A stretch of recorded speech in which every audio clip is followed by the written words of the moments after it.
Price the Lord. Price the Lord. ഇന്ന് നമ്മൾ ചിന്തിക്കാൻ പോകുന്ന വിഷയം അത് നമ്മുടെ ഭാവിയുടെ സുരക്ഷിതത്വത്തിന് അത്യാവശ്യമായ ഒരു ആത്മീയ നിക്ഷേപത്തെക്കുറിച്ചാണ്. നമുക്കറിയാം, നമ്മൾ ബാങ്കിൽ പണം നിക്ഷേപിക്കും, അധികമുള്ള പണം. എന്തിനാണ്?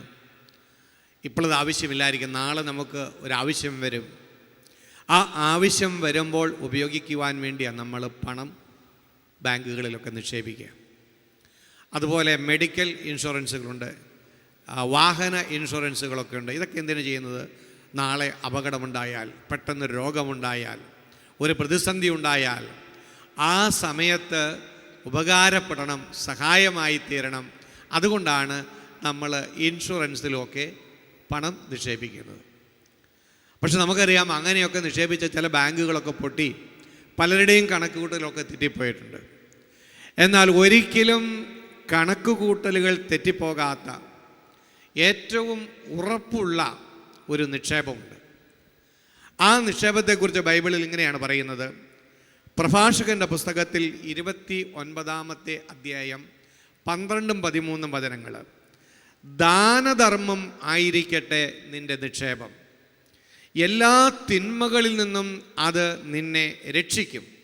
ശത്രുവിനെതിരെ യുദ്ധം ചെയ്യാൻ ബലമേറിയ പരിചയേക്കാളും കനത്ത കുന്തത്തെക്കാളും അത് ഉപകരിക്കും. Praise the lord. ദാനധർമ്മം സകല തിന്മകളിൽ നിന്നും നമ്മളെ രക്ഷിക്കുമെന്നാണ് വചനം പറയുന്നത്. അത് നിന്റെ ഭാവിക്ക് വേണ്ടിയുള്ള ഉറപ്പുള്ള ഒരു നിക്ഷേപമായിരിക്കും. പ്രഭാഷകൻ 40:14 പറയുന്നുണ്ട്, സഹോദരന്മാരും സഹായികളും വിഷമസന്ധികളിൽ ഉപകരിക്കും. എന്നാൽ ദാനധർമ്മം ഇവരെക്കാൾ സുരക്ഷിതമായ ഒരു അഭയമാണ്. ഹല്ലേലൂയ. പലപ്പോഴും നമ്മൾ ദാനധർമ്മത്തെ ആ രീതിയിൽ കാണാറില്ല. ദാനധർമ്മമൊക്കെ നമ്മൾ ചെയ്യുമ്പോഴും അതിന് ഇത്രമാത്രം ശക്തിയുണ്ടെന്നും ദൈവം ഇതിന് ഇത്രമാത്രം വിലമതിക്കുന്നുണ്ടെന്നും പലപ്പോഴും നമ്മൾ ചിന്തിക്കാറില്ല. എന്നാൽ നമ്മുടെ ജീവിതത്തിന് വലിയ സുരക്ഷിതത്വം നൽകുന്ന, ദൈവകൃപ നൽകുന്ന, ഒരുപാട് ദൈവാനുഗ്രഹത്തിൻ്റെ വാതിലുകൾ തുറക്കുന്ന ഒരു മേഖലയാണ് ദാനധർമ്മം. ദൈവം അതിനെ വളരെ ഏറെ വിലമതിക്കുന്നുണ്ട്.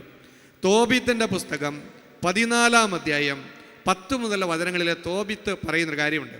തോബിത്ത് മരിക്കാറായപ്പോൾ മകനെ വിളിച്ചിട്ട് അന്തിമമായിട്ടുള്ള ഉപദേശങ്ങളൊക്കെ കൊടുക്കുകയാണ്.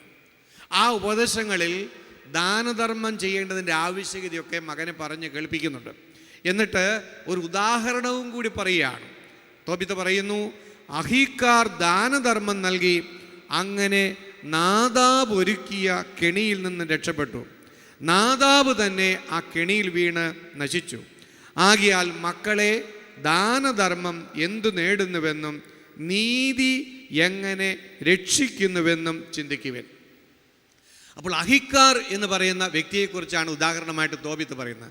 അഹിക്കാർ ദാനധർമ്മം ചെയ്തു, അതുകൊണ്ട് നാദാബ് ഒരുക്കിയ കെണിയിൽ നിന്നും ഈ അഹിക്കാർ രക്ഷപ്പെട്ടു. ഇതാണ് പറയുന്നത്. ഈ അഹിക്കാർ എന്ന് പറയുന്ന ആള് തോബിത്തിൻ്റെ സഹോദരപുത്രനാണ്. ഈ അഹിക്കാർ ചില്ലറക്കാരനായിരുന്നില്ല. അസീറിയ രാജ്യത്തെ രാജാവിൻ്റെ രാജമുദ്രയുടെ സൂക്ഷിപ്പുകാരനും ധനകാര്യമന്ത്രിയും മുഖ്യ ഉപദേഷ്ടാവും ഒക്കെ ആയിരുന്നു. അസീറിയ രാജ്യത്ത് രാജാവ് കഴിഞ്ഞാൽ അടുത്ത സ്ഥാനം ഉണ്ടായിരുന്ന വ്യക്തിയാണ് അഹിക്കാർ. അസീറിയൻ ചക്രവർത്തിയായിരുന്ന സെന്നാകെരീബിൻ്റെ കാലത്തും അതുപോലെ തന്നെ എസാർഹദോൻ ചക്രവർത്തിയുടെ കാലത്തും ഉണ്ടായിരുന്ന പ്രധാനമന്ത്രിയായിരുന്നു ഈ അഹിക്കാർ എന്ന് പറയുന്ന വ്യക്തി.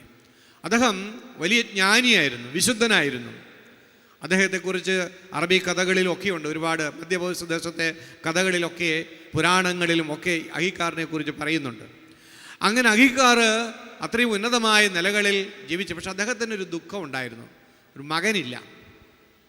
അങ്ങനെ വിഷമിച്ച അവസാനം സഹോദരിയുടെ മകനെ നാദാബിനെ ദത്തെടുത്ത് അവനെ രാജ്യതന്ത്രജ്ഞനാകാനെല്ലാം പരിശീലിപ്പിച്ചു. അങ്ങനെ കൊട്ടാരത്തിൽ കൊണ്ടുവന്ന് രാജാവിനെ പരിചയപ്പെടുത്തുകയൊക്കെ ചെയ്തു. അങ്ങനെ പക്ഷേ ഈ നാദാബ് വഴിതെറ്റി ജീവിക്കാൻ തുടങ്ങി. അപ്പോൾ അഹിക്കാർ അവനെ ഉപദേശിക്കാനും ശാസിക്കാനും ഒക്കെ തുടങ്ങിയപ്പോൾ നാദാബിന് ഇഷ്ടമായില്ല. മാത്രമല്ല, മകനായി ദത്തെടുത്തെങ്കിലും കൊട്ടാരത്തിൽ രാജാവിൻ്റെ അംഗീകാരം എല്ലാം കിട്ടിയപ്പോൾ അഹിക്കാറിൻ്റെ കാര്യം നോക്കാതെയായി, കൊട്ടാരത്തിൽ തന്നെ താമസമായി, വീട്ടിൽ വരാതായി. അപ്പോൾ നാദാബിൻ്റെ ഇളയ സഹോദരനെ അഹിക്കാർ വീട്ടിൽ കൊണ്ടുവന്ന് ഒരു സഹായത്തിനായിട്ട് കൊണ്ടു നിർത്തി. ഇത് നാദാബിന് ഇഷ്ടപ്പെട്ടില്ല. സ്വത്തെല്ലാം അനുജൻ കൊണ്ടുപോകുമെന്ന് പേടിച്ചു. അതിനുള്ള വഴിയായിട്ട് അദ്ദേഹം കണ്ടത് അഹിക്കാറിനെ നശിപ്പിക്കുക. അതിന് നാദാബ് ചെയ്തത്, ഈ അഹിക്കാറിൻ്റെ പേരിൽ അയൽ രാജ്യത്തെ, പേർഷ്യ രാജ്യത്തെ രാജാവിന് കത്തെഴുതി, രാജ്യദ്രോഹം, ഈ രാജ്യത്തെ പിടിച്ചു കൊടുക്കാനുള്ള ഒരു എഗ്രിമെൻറ്റിൽ ഒരു തെറ്റായിട്ടൊരു കത്തെഴുതി. എന്നിട്ട് അഹിക്കാറിൻ്റെ മുദ്രയെല്ലാം പതിച്ച് അഹിക്കാറിൻ്റെ കൊട്ടാരത്തിലെ ഓഫീസിൽ ഇതിട്ടു. അതിനുശേഷം നാദാബ് യാദൃച്ഛികമായി കണ്ടെത്തിയതുപോലെ ഈ കത്ത് കണ്ടെത്തി അത് രാജാവിനെ കാണിക്കുകയാണ്. എന്താണ്?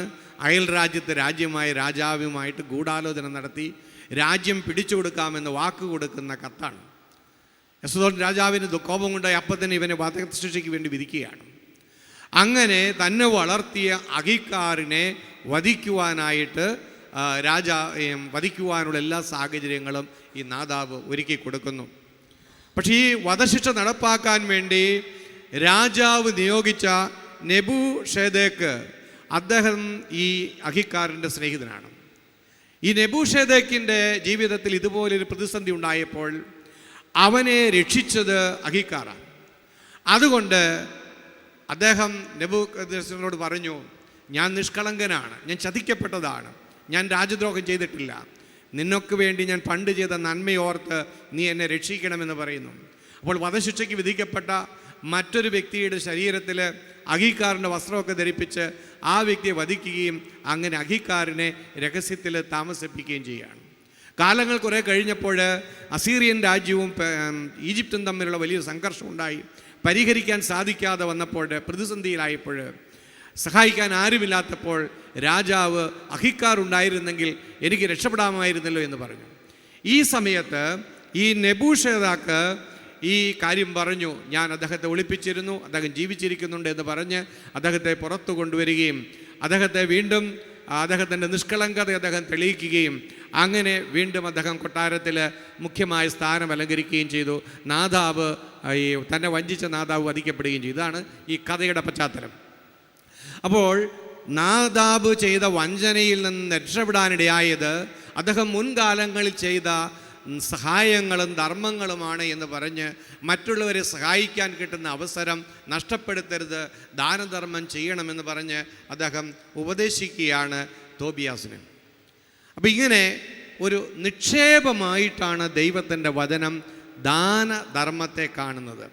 രണ്ടാമതായി നമ്മൾ മനസ്സിലാക്കേണ്ടത്, ദാനധർമ്മം വഴി നമുക്ക് കിട്ടുന്ന ഒരു വലിയ ഒരു കൃപയുണ്ട്. അതെന്താണെന്നറിയാമോ? നമ്മൾ വിചാരിക്കും നമുക്ക് ഇങ്ങോട്ട് കിട്ടുമ്പോഴാണ് സന്തോഷം ഉണ്ടാകുന്നത്. ഇങ്ങോട്ട് നമുക്ക് എന്തെങ്കിലും കിട്ടിക്കഴിഞ്ഞാൽ, ഒരു ഷർട്ട് കിട്ടി, ഒരു സമ്മാനം കിട്ടി, ഒരു ടോയ് കിട്ടി, ആ സന്തോഷമൊക്കെ കുറച്ച് കഴിയുമ്പോൾ പോകും. എന്നാൽ സ്നേഹത്തോടെ കൊടുക്കുമ്പോൾ ഉണ്ടാകുന്ന ആനന്ദം നാളുകൾ കഴിഞ്ഞാൽ ഹൃദയത്തിൽ നിന്ന് വിട്ടുപോകുകയില്ല. സന്തോഷമുള്ളവരുടെ സ്വഭാവമാണ് കൊടുക്കൽ. വേറൊരു വിധത്തിൽ പറഞ്ഞാൽ ദൈവത്തിൻ്റെ മനസ്സറിഞ്ഞവർ, ദൈവത്താൽ നിറയപ്പെട്ടവരുടെ വ്യക്തിത്വത്തിൻ്റെ സവിശേഷതയിലൊന്നാണ് ഈ കൊടുക്കൽ എന്ന് പറയുന്നത്. നമുക്കറിയാം, സ്നേഹത്തിൻ്റെ ഒരു ഉപോൽപ്പന്നമാണ് ഈ സന്തോഷം എന്ന് പറയുന്നത്. അപ്പോൾ സ്നേഹത്തിൻ്റെ ബൈ പ്രോഡക്റ്റാണ് സന്തോഷം എന്ന് പറയുന്നത്.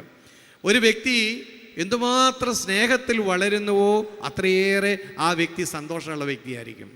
സെൽഫ് സെൻറ്റേഡ് ആയിട്ടുള്ള വ്യക്തികൾ, സ്വയം കേന്ദ്രീകൃതരായ വ്യക്തികൾ, അവരെപ്പോഴും തങ്ങളെക്കുറിച്ച് മാത്രം ചിന്തിക്കുന്ന, തങ്ങളുടെ പ്രശ്നങ്ങളെക്കുറിച്ച് മാത്രം ചിന്തിക്കുന്നവരാണ്. അവർ ഏറ്റവും കൂടുതൽ അസ്വസ്ഥരായിരിക്കും, ദുഃഖിതരായിരിക്കും. അവർക്ക് ഹൃദയം തുറന്ന് സന്തോഷിക്കാൻ പറ്റുകയില്ല. അപ്പോൾ ഹൃദയം തുറന്ന് സന്തോഷിക്കുന്നവരാകണമെങ്കിൽ കൊടുക്കുന്നവരാകണമെങ്കിൽ സ്നേഹം കൊണ്ട് നമ്മൾ നിറയപ്പെടുകയും ചെയ്യേണ്ടതായിട്ടുണ്ട്. പ്രഭാഷകൻ 40:14 നമ്മളിങ്ങനെ വായിക്കുന്നുണ്ട്, ഔദാര്യശീലന് സന്തോഷം ലഭിക്കും. ഔദാര്യശീലന് സന്തോഷം ലഭിക്കും. അപ്പോൾ ദൈവമക്കളുടെ ഒരു ശീലമായിരിക്കണം ഈ ഔദാര്യ പ്രവർത്തികൾ, കൊടുക്കുന്ന പ്രവർത്തികൾ. അത് നമുക്ക് ജീവിതത്തിൽ സന്തോഷം പകരും. കൊടുക്കുന്ന വ്യക്തികളിൽ പരിശുദ്ധാരൂപിയുടെ സാന്നിധ്യമുണ്ടാകും. കൂടുതൽ സ്നേഹത്തോടെ കൊടുക്കുമ്പോഴാകട്ടോ, നിവൃത്തികേട് കൊണ്ട് കൊടുക്കാതിരിക്കാൻ വയ്യാത്തതുകൊണ്ട് കൊടുത്താൽ അത് കിട്ടുകയില്ല. സ്നേഹത്തെ പ്രതിയും ദൈവത്തെ പ്രതിയും കൊടുക്കാൻ പഠിക്കുന്നതിനനുസരിച്ച് സന്തോഷം വർദ്ധിക്കും. ഈ കൊടുക്കുന്നതിൻ്റെ ഒരു സ്പിരിറ്റുള്ള വ്യക്തികളും സമൂഹങ്ങളും കുടുംബങ്ങളൊക്കെ ആനന്ദമുള്ളതായിട്ട് മാറും. ഞാൻ ഓർക്കുക, വർഷങ്ങൾക്ക് മുമ്പ് ഈ സ്റ്റേജിൽ നിങ്ങൾക്കറിയാമല്ലോ, ഷാലോമിൻ്റെ എല്ലാ ഡിപ്പാർട്ട്മെൻറ്റിലുള്ളവരും രാവിലെ 9 മണി മുതൽ 10 മണി വരെ ഇവിടെ ഒരുമിച്ച് കൂടി 1 മണിക്കൂർ പ്രാർത്ഥിച്ചതിന് ശേഷമാണ് ജോലി ആരംഭിക്കാറുള്ളത്. അപ്പോൾ ഈ 1 മണിക്കൂർ പ്രാർത്ഥനയിൽ ഇവിടെ ഓഫീസിലുള്ള ശുശ്രൂഷകർ തന്നെയാണ് നയിക്കുന്നത്. അവരുടെ അനുഭവങ്ങൾ പങ്കുവെക്കും, അവരുടേതായ മറ്റ് പ്രാർത്ഥനകൾ ശുശ്രൂഷകളൊക്കെയാണ്. അപ്പോൾ അങ്ങനെയുള്ള ഒരു പ്രഭാത പ്രാർത്ഥനയിൽ ഒരു ശുശ്രൂഷകൻ പങ്കുവെച്ച ഒരു കഥ, കുടുംബത്തിലുണ്ടായ ഒരു സംഭവമാണ് ഈ കൊടുക്കുകയും പങ്കുവെക്കുകയും ചെയ്യുന്നത് എന്തുമാത്രം ആനന്ദം ഉണ്ടാക്കും കുടുംബത്തിൽ എന്ന് ഒരു വലിയൊരു തിരിച്ചറിവ് നൽകുന്ന ഒരു സംഭവമായിരുന്നു. സംഭവം ഇതാണ്: ഒരു ദിവസം അദ്ദേഹം ഓഫീസിൽ നിന്ന് വൈകുന്നേരം വീട്ടിലെത്തി വെറുതെ അടുക്കളയിലൊക്കെ പോയി പാത്രമൊക്കെ പൊക്കി എന്താ ഉള്ളതെന്ന് നോക്കി. അങ്ങനെ നോക്കിയപ്പോൾ അദ്ദേഹം ഒരു പ്ലേറ്റിൽ 4 മത്തി ഇരിക്കുന്നുണ്ട്, 4 മത്തി വറുത്തത്. അതിങ്ങനെ വെറുതെ പൊക്കി നോക്കിയപ്പോൾ കണ്ടതാണ്. അതെല്ലാം കഴിഞ്ഞ് വൈകുന്നേരം സന്ധ്യപ്രാർത്ഥനയെല്ലാം കഴിഞ്ഞ് എല്ലാവരും കൂടി അത്താഴമുണ്ണാനിരിക്കുകയാണ്. അങ്ങനെ അത്താഴമുണ്ണാനിരിക്കുമ്പോൾ അപ്പനും അമ്മയും 3 മക്കളും കൂടി ഒരുമിച്ച് മേശയ്ക്ക് ചുറ്റിയിരിക്കുന്നു. അപ്പോൾ ഭാര്യ നോക്കിക്കപ്പോൾ ഭാര്യയുടെ പ്ലേറ്റ് മേശപ്പുറത്ത് വെക്കാതെ അത് കയ്യിലെടുത്ത് മേശയുടെ താഴെ വെച്ചുകൊണ്ടാണ് ഭക്ഷണം കഴിക്കുന്നത്. ബാക്കി എല്ലാവരും പ്ലേറ്റ് മേശപ്പുറത്ത് വെച്ചു. അപ്പോൾ അദ്ദേഹം ഭാര്യയോട് ചോദിച്ചു, നീ എന്താടി ഇങ്ങനെ പ്ലേറ്റ് താഴെ വെച്ചുകൊണ്ട് കഴിക്കുന്നതെന്ന് ചോദിച്ചു. അപ്പം പെട്ടെന്ന് അദ്ദേഹത്തിൻ്റെ മനസ്സിലേക്ക് ഒരു ഓർമ്മ വന്നു. ഞാൻ വൈകുന്നേരം അടുക്കളയിൽ പോയി നോക്കിയപ്പോൾ 4 മത്തിയാണ് കണ്ടത്. അപ്പോൾ നോക്കിയപ്പോൾ 3 മക്കളുടെയും തൻ്റെയും പ്ലേറ്റിൽ മത്തിയുണ്ട്. അപ്പോൾ അദ്ദേഹത്തിന് കാര്യം മനസ്സിലായി. ഈ വീട്ടമ്മ ആകെ 4 മത്തിയുള്ളൂ, 5 പേരുണ്ട്. അപ്പോൾ ഈ 4 മത്തിയും അപ്പനും 3 മക്കൾക്കും പങ്കുവെച്ചിട്ട് മത്തി ഇല്ലാതെ കഴിക്കുകയാണ്. അത് മക്കളും അപ്പനും കാണണ്ട എന്ന് കരുതി അവരത് നോട്ട് ചെയ്യാതിരിക്കാൻ വേണ്ടി പ്ലേറ്റ് താഴെ വെച്ച് മടിയിൽ വെച്ച് ഭക്ഷണം കഴിച്ചുകൊണ്ടിരിക്കുന്നു.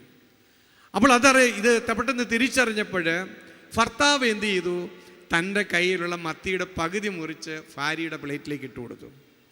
ഇത് കണ്ടപ്പോൾ മക്കളെല്ലാവരും എന്ത് ചെയ്തു? അവരുടെയും മത്തിയുടെ പകുതി വെച്ച് മുറിച്ച് അമ്മയ്ക്ക് ഇട്ട് കൊടുത്തു. അപ്പോൾ അമ്മയ്ക്ക് എത്ര മത്തിയുണ്ട്? എത്രയുണ്ട്?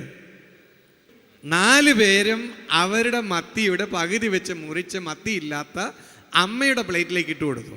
അപ്പം അമ്മയ്ക്ക് 2 മത്തി. അപ്പം മത്തി ഉപേക്ഷിച്ച അമ്മയ്ക്ക് 2 മത്തി കിട്ടി. ബാക്കിയുള്ളവർക്കൊക്കെ 1/2 മത്തി കിട്ടിയിട്ടുള്ളൂ. അപ്പോൾ ഇത് അത് ആ വീട്ടിലുണ്ടാക്കിയ സന്തോഷത്തിൻ്റെ അനുഭവം അദ്ദേഹം പങ്കുവയ്ക്കുകയുണ്ടായി. പങ്കുവെച്ചത് മറ്റാരുമല്ല, അല്പം മുമ്പ് സ്തുതിയാരാധന നയിച്ച ബ്രദർ സാവിയോണ്. നമുക്ക് കരങ്ങളടിച്ച് അദ്ദേഹത്തെയും കുടുംബത്തെയും ഒന്ന് അഭിനന്ദിക്കാം. അപ്പോൾ ഇത് കൊടുക്കുന്നതിൻ്റെ ഒരു വലിയൊരു ആനന്ദം ഇതിലൂടെ നമുക്ക് മനസ്സിലാക്കാനായിട്ട് സാധിക്കും. നമ്മളെപ്പോഴും ഓർക്കേണ്ട കാര്യം എന്ന് വെച്ചാൽ, കിട്ടുമ്പോഴല്ല എപ്പോഴും സന്തോഷം കിട്ടുക, കൊടുക്കുമ്പോഴാണ്. നഷ്ടപ്പെടാൻ തയ്യാറാകുമ്പോഴാണ്. അത് പ്രകൃതിയിൽ തന്നെ നമുക്ക് കാണാൻ സാധിക്കും. നമ്മൾ ഓരോരുത്തരും വിളിക്കപ്പെട്ടിരിക്കുന്നത് നമുക്ക് വേണ്ടി മാത്രം ജീവിക്കുവാൻ വേണ്ടിയല്ല.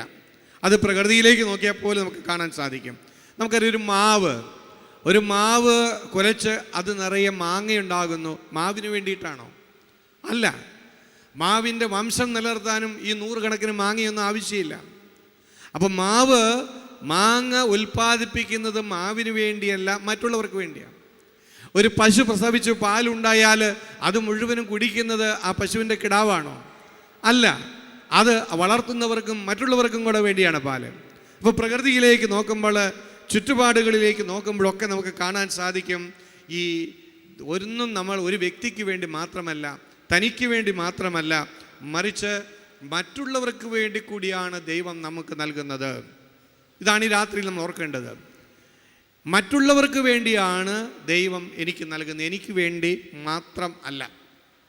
അപ്പോൾ അങ്ങനെ സന്തോഷത്തോടു കൂടി കൊടുക്കാൻ പഠിക്കുമ്പോൾ ജീവിതത്തിൽ കൂടുതൽ ദൈവ കൃപ കിട്ടും.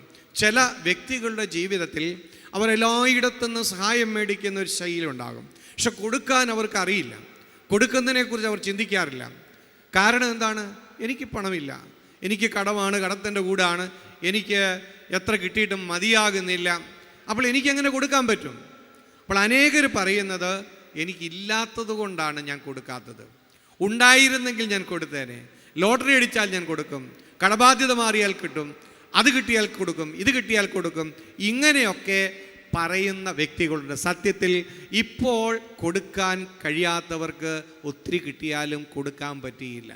കാരണം കൊടുക്കുക എന്ന് പറയുന്നത് പണവുമായി ബന്ധപ്പെട്ട ഒന്നല്ല, അത് മനസ്സുമായിട്ട് ബന്ധപ്പെട്ട ഒന്നുള്ളതാണ്. ഇല്ലാത്തത് കൊണ്ടല്ല നമ്മൾ കൊടുക്കുന്നത് ശീലമാക്കാത്തത്, ഹൃദയത്തിൻ്റെ ശുഷ്കത കൊണ്ടാണ്. ഹൃദയം സമ്പന്നമല്ലാത്തത് കൊണ്ടാണ് നമുക്ക് പലപ്പോഴും കൊടുക്കാൻ പറ്റാതാകുന്നത്. ഞാൻ 1-2 ഉദാഹരണങ്ങൾ പറയാം. മദർ തെരേസായുടെ ജീവിതത്തിൽ മദർ രേഖപ്പെടുത്തിയിട്ടുള്ള ഒരു സംഭവമാണ്. ഒരിക്കലും മദർ അറിഞ്ഞു അവരുടെ ഹൗസിൻ്റെ അടുത്തുള്ള ഒരു ഹൈന്ദവ കുടുംബം അനേക ദിവസമായി പട്ടിണിയിലാണ്. അതറിഞ്ഞ ഉടൻ തന്നെ മദർ തെരേസ കോൺവെൻറ്റിൽ നിന്നും കുറച്ച് അരിയും പച്ചക്കറിയും മറ്റു സാധനങ്ങളുമായിട്ട് ആ കുടുംബത്തിലേക്ക് ഓടിച്ചെന്നു. അവിടെ ചെന്നപ്പോൾ അവർ വളരെ കഷ്ടപ്പെട്ട് ദയനീയമായ അവസ്ഥയിൽ ഇരിക്കുകയാണ്. അവർ സ്നേഹത്തോടു കൂടി മദർ ഇതെല്ലാം അവിടുത്തെ വീട്ടമ്മയുടെ കയ്യിൽ കൊടുത്തു. കുറച്ചു നേരം അതിലേക്ക് നോക്കി നിന്നിട്ട് പെട്ടെന്ന് ഈ സ്ത്രീ മദറിനോട് പറഞ്ഞു, ഞാൻ ഇപ്പോൾ വരാമെന്ന് പറഞ്ഞുകൊണ്ട് മദർ കൊടുത്ത അരിയിൽ കുറേ ഭാഗം എടുത്ത് കുറേ പച്ചക്കറിയും എടുത്തുകൊണ്ട് പെട്ടെന്ന് അടുത്ത വീട്ടിലേക്ക് ഓടി. അതൊരു മുസ്ലിം കുടുംബമായിരുന്നു. അല്പം കഴിഞ്ഞ് അപ്പം മദർ നോക്കിയപ്പോൾ ഈ അരിയും സാധനങ്ങളും കൊടുത്തപ്പോൾ പട്ടിണി കിടക്കുന്ന ഒരു കുടുംബം പെട്ടെന്ന് അത് പാചകം ചെയ്ത് മറ്റുള്ളവർക്ക് കൊടുക്കാനല്ലേ നോക്കണ്ടേ. പക്ഷേ ഇവർക്ക് കിട്ടിയത് പകുത്തെടുത്തിട്ട് അടുത്ത വീട്ടിലേക്ക് ഓടുകയാണ്. തിരിച്ചു വന്നതിന് ശേഷം ആ സ്ത്രീ മദറിനോട് പറഞ്ഞു, മദറെ, അവരും 2-3 ദിവസമായിട്ട് പട്ടിണിയിലാണ്, അതുകൊണ്ട് എനിക്ക് കിട്ടിയതിൻ്റെ ഒരു ഓഹരി അവർക്ക് കൊടുക്കാൻ വേണ്ടി ഞാൻ പോയതാണ് എന്ന് പറഞ്ഞപ്പോൾ മദറിന് ആ പാവപ്പെട്ട സ്ത്രീയുടെ ഹൃദയം എത്രമാത്രം സമ്പന്നമാണ് എന്ന് തിരിച്ചറിയാനായിട്ട് സാധിച്ചു. Price the Lord. അപ്പോൾ ഉണ്ടായിട്ടല്ല കൊടുക്കുന്നത്, ഒരുപാട് പണമുള്ളവരല്ല കൊടുക്കുന്നത്. ഹൃദയത്തിൽ സ്നേഹത്തിൻ്റെ സമ്പന്നത ഉണ്ടെങ്കിൽ ഏതവസ്ഥയിലുള്ള വ്യക്തികൾക്കും മറ്റുള്ളവർക്ക് കൊടുക്കാനും അങ്ങനെ മറ്റുള്ളവരുടെ ജീവിതത്തിൽ സന്തോഷം നൽകുവാനായിട്ട് സാധിക്കും. ഞാൻ ഈ ദിവസങ്ങളിൽ ഫാത്തിമയിലെ കുട്ടികൾ എന്ന ഒരു പുസ്തകം വായിച്ചുകൊണ്ടിരിക്കുകയായിരുന്നു. ഈ നാളുകളിൽ ഞാൻ ഫാത്തിമയിൽ നമുക്കറിയാം മാതാവ് 3 കുട്ടികൾക്ക് പ്രത്യക്ഷപ്പെട്ടു.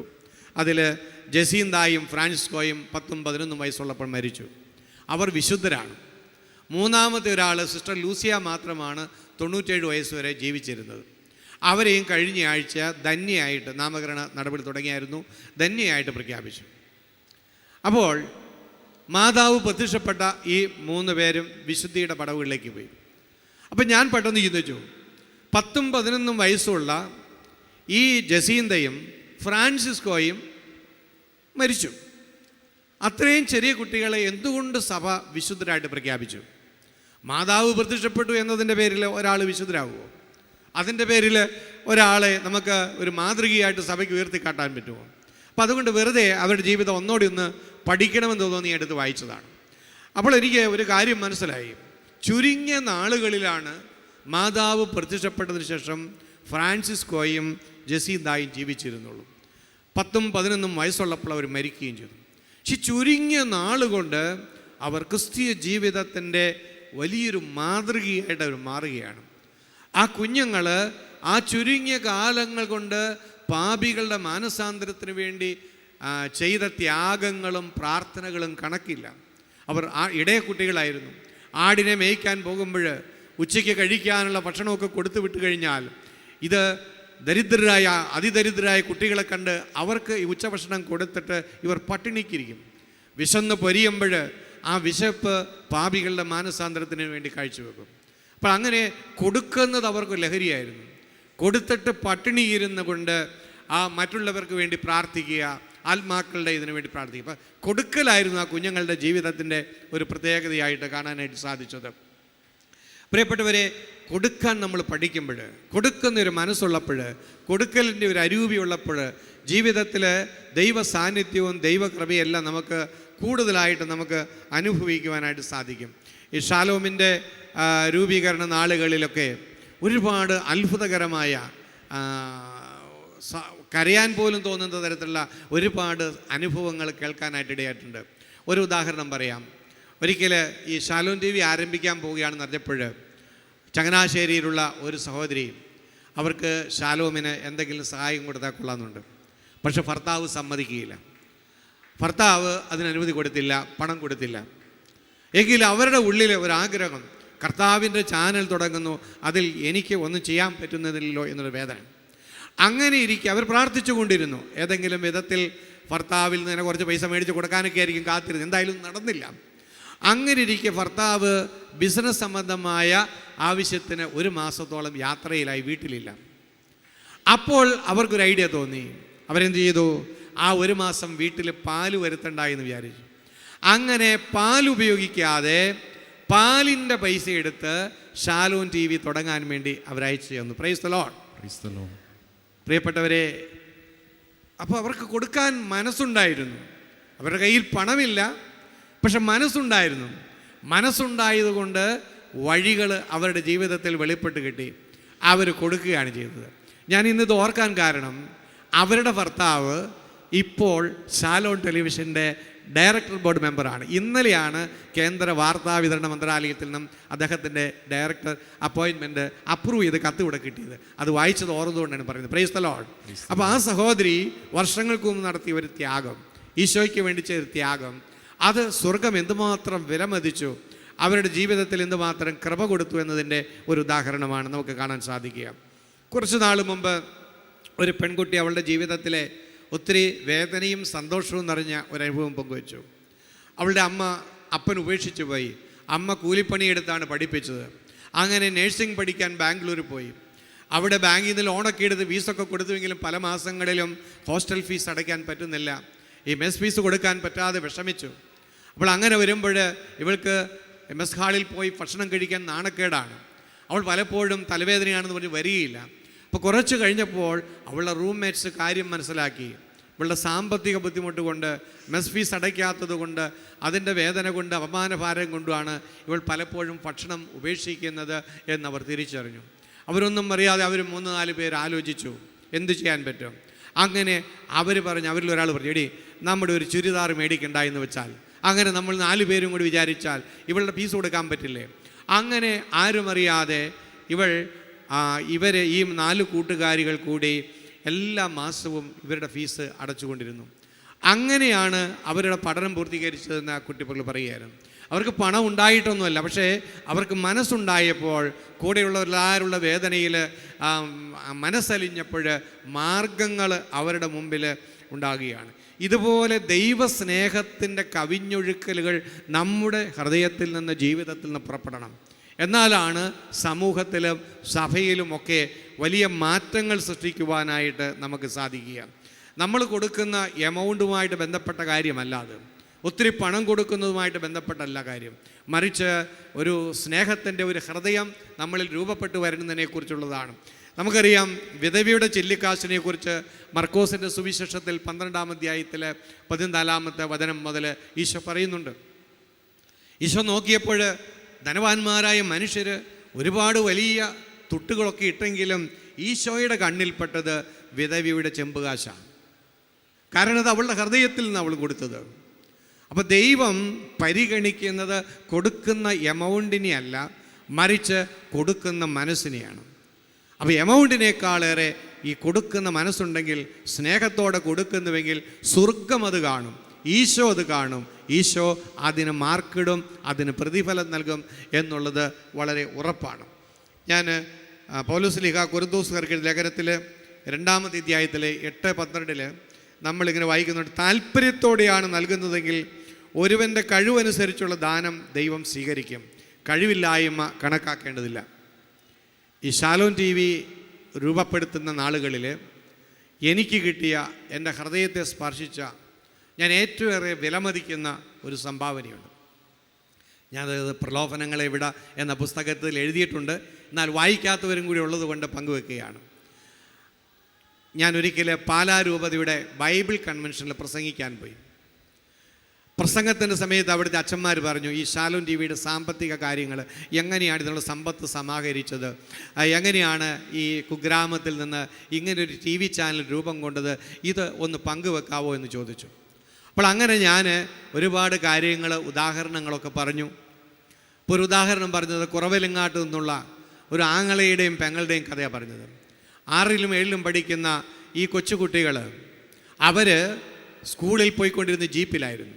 ഷാലോം ടി വി തുടങ്ങാൻ പോകുന്നെന്ന് അറിഞ്ഞപ്പോൾ അവരെന്ത് ചെയ്തു, അവർ ജീപ്പിൽ പോകണ്ട എന്ന് വെച്ചിട്ട് ജീപ്പിൻ്റെ കൂലി ഷാലോമിലേക്ക് അയച്ചു തന്നു. കൊച്ചു കുട്ടികളാണ്. ഒന്ന് ഓർത്ത് നോക്കുക.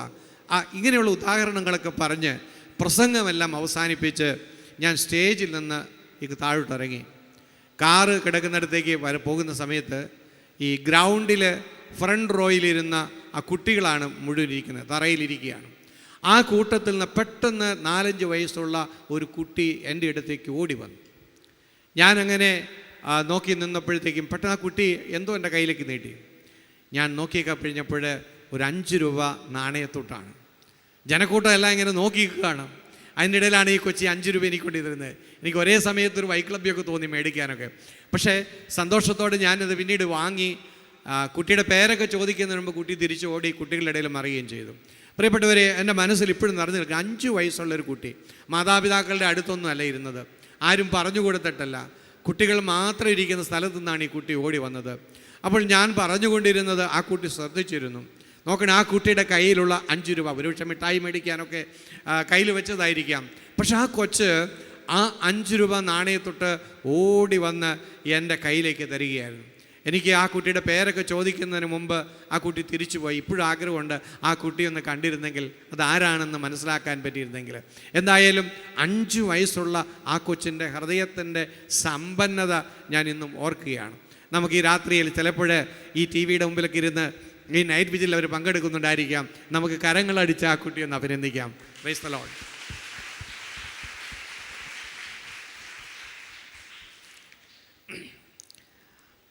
പ്രിയപ്പെട്ടവരെ, അപ്പോൾ കൊടുക്കൽ നമ്മളുടെ ഒരു ജീവിതശൈലിയായിട്ട്, നമ്മൾ ആത്മീയമായിട്ട് വളരാൻ പ്രാർത്ഥിച്ചാൽ മാത്രം പോരാ, ധ്യാനം കൂടിയാൽ മാത്രം പോരാ.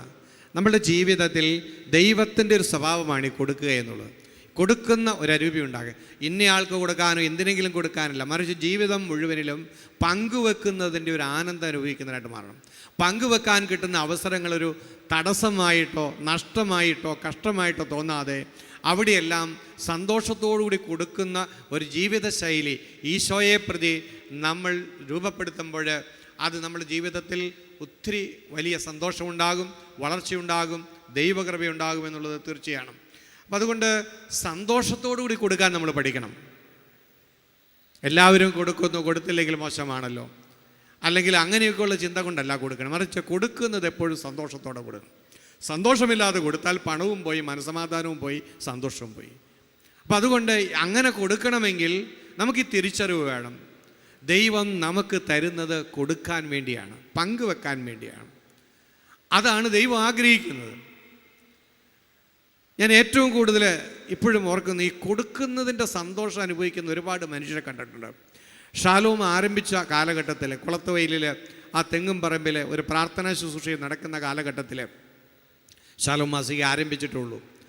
അന്ന് ഷാലോമിന് വലിയ ആവശ്യങ്ങളൊന്നുമില്ല, ആരെങ്കിലുമൊക്കെ 10-500 രൂപയൊക്കെ പലപ്പോഴും സഹായിച്ചിട്ടുണ്ട്. പക്ഷെ അങ്ങനെ ഇരിക്കെ ഒരു മനുഷ്യൻ ഒരിക്കൽ 7000 രൂപ കൊണ്ടുവന്ന് തന്നു ഷാലോമിൻ്റെ ആവശ്യങ്ങൾക്ക് വേണ്ടി.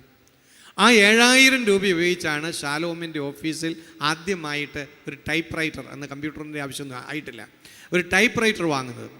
അപ്പം ഞാൻ വിചാരിച്ചു 7000 രൂപയൊക്കെ 30-35 വർഷം മുമ്പല്ലേ, അപ്പോൾ അദ്ദേഹം വലിയ സമ്പന്നനായിരിക്കും ഈ നാട്ടിൽ എന്ന് ഞാൻ വിചാരിച്ചത്.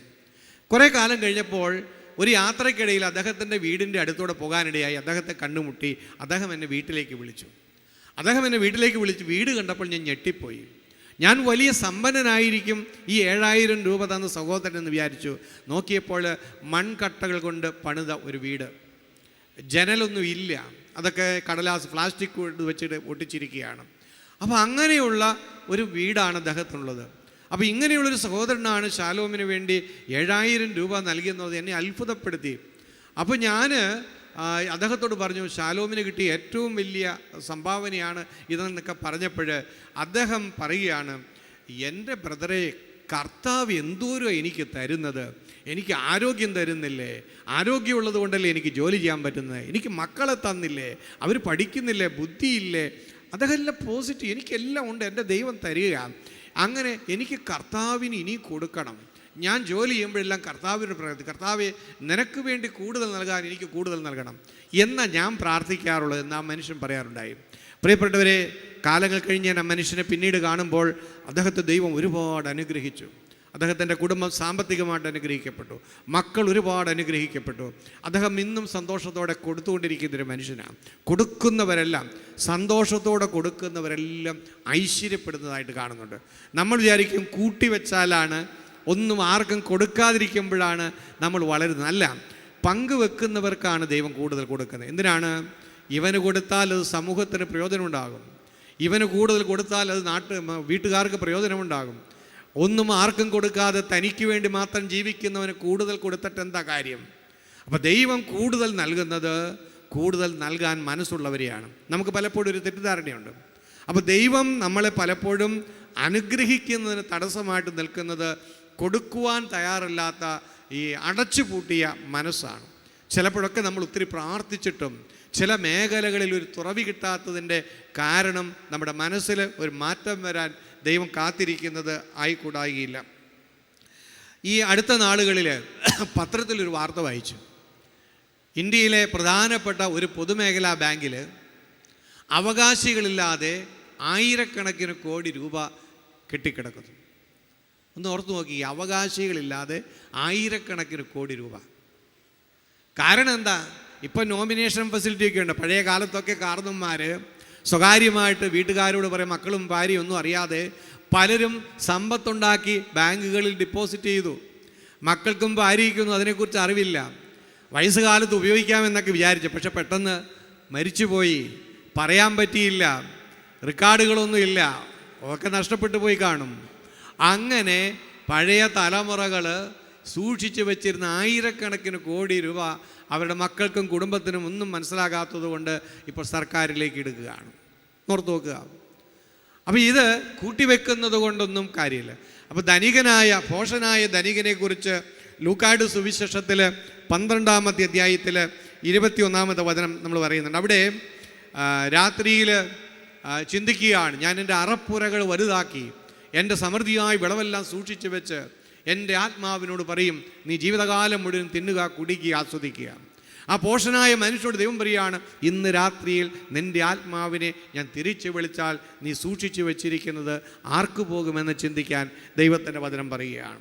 എന്നിട്ട് അദ്ദേഹം തുടർന്ന് പറയുന്നുണ്ട് തിരുവചനത്തിൽ, ഇതുപോലെ തന്നെ ദൈവസന്നിധിയിൽ സമ്പന്നനാകാതെ തനിക്ക് വേണ്ടി സമ്പത്ത് ശേഖരിച്ചു വെക്കുന്നവരും.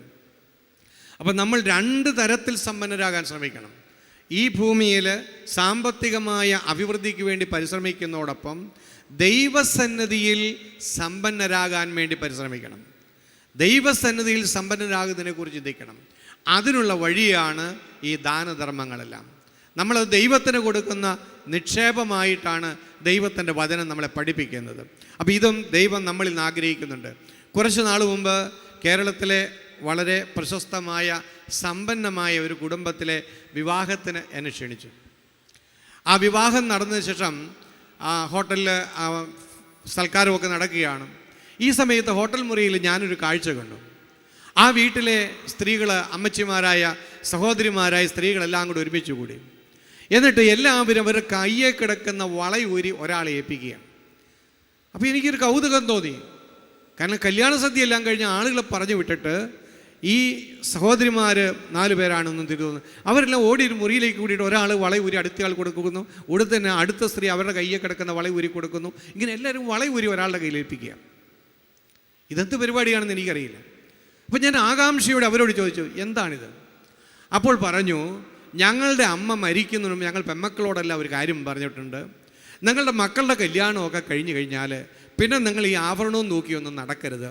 പിന്നെ അവർക്ക് കൊടുക്കാനുള്ളതെല്ലാം കൊടുത്തു കഴിഞ്ഞാൽ നിങ്ങൾക്കുള്ളതെല്ലാം കൊടുത്തുകൊണ്ടിരിക്കണം.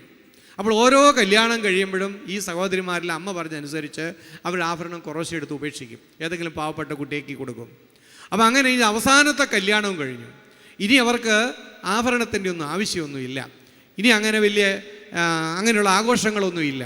അതുകൊണ്ട് അവരുടെ കയ്യിലുള്ള അവസാനത്തെ വള ഈ സഹോദരിമാരെല്ലാം കൂടെ ഊരി പാവപ്പെട്ടൊരു കുട്ടിക്ക് വേണ്ടി ഒരാളെ ഏൽപ്പിക്കുകയാണ്. അപ്പോൾ അവരുടെ ആഗ്രഹം മരിക്കുമ്പോൾ ഒന്നുമില്ലാതെ ഈ ലോകത്തോട് യാത്ര വേണം, ഒന്നിനോട് അറ്റാച്ച്മെൻ്റ് ഉണ്ടാകരുത്. അപ്പോൾ അതിസമ്പന്നരായ കുടുംബങ്ങളാണ് അവർ, ഒത്തിരി പണമുണ്ട് അവർക്ക്. പക്ഷേ അവരെല്ലാം കർത്താവിനെ അറിഞ്ഞവരും കർത്താവിന് വേണ്ടി ജീവിക്കുന്നവരുമായ കുടുംബങ്ങളാണ്. അപ്പോൾ അവരെടുത്തിരിക്കുന്ന തീരുമാനം എന്നെ അത്ഭുതപ്പെടുത്തി. അപ്പോൾ അവരുടെ മരിക്കുമ്പോൾ അവർ പറയുകയാണ്, മരിക്കുമ്പോൾ ഞങ്ങൾക്ക് ഫ്രീ ആയിട്ട് ഈ ലോകത്തിൽ നിന്ന് യാത്ര പറഞ്ഞു പോകണം. ഞങ്ങൾക്ക് മക്കൾക്ക് കൊടുക്കാനുള്ള കൊടുത്തു കഴിഞ്ഞാൽ പിന്നെ സമ്പാദിച്ച് വെക്കേണ്ട കാര്യമില്ല. അപ്പോൾ അങ്ങനെയുള്ള കാഴ്ചപ്പാടുള്ള ഒരുപാട് മനുഷ്യർ നമ്മുടെയൊക്കെ ഇടയിലുണ്ട്. അപ്പോൾ അത് നമ്മൾ തിരിച്ചറിയണം. അതിലൊരു സന്തോഷമുണ്ട്. അതൊന്നും ഒരു വിഷമിച്ചിട്ടല്ല അവർ ചെയ്യുന്നത്, ഒരു ആഹ്ലാദ, ഒരു വാശിയാണ്. ഭയങ്കരമായൊരു ഉത്സവ ലഹരിയിലാണ് ഇവർ ഈ വളയൂരി കൊടുക്കുന്നത് ഞാൻ കണ്ടിരിക്കുന്നത്. അതുകൊണ്ട് ഈ കാഴ്ചപ്പാട് അങ്ങനെയെല്ലാം കൊടുക്കണമെന്നല്ല ഞാൻ പറയുന്നത്. പക്ഷേ കൊടുക്കുന്നത് ഒരു ശീലമാക്കുകയും കൊടുക്കുന്നതിൽ ആനന്ദം കണ്ടെത്തുകയും ചെയ്യുന്നവരായിട്ട് നമ്മൾ മാറണം. അപ്പോൾ നമുക്ക് മറ്റുള്ളവരെക്കാൾ കൂടുതൽ അറിവ് നേടാനുള്ള കൃപ ദൈവം തന്നു. മറ്റുള്ളവർ പഠിച്ചതിനേക്കാൾ കൂടുതൽ പഠിച്ചു. നമുക്ക് മറ്റുള്ളവരെക്കാൾ കൂടുതൽ പണം നേടാനുള്ള കൃപ ദൈവം തന്നു.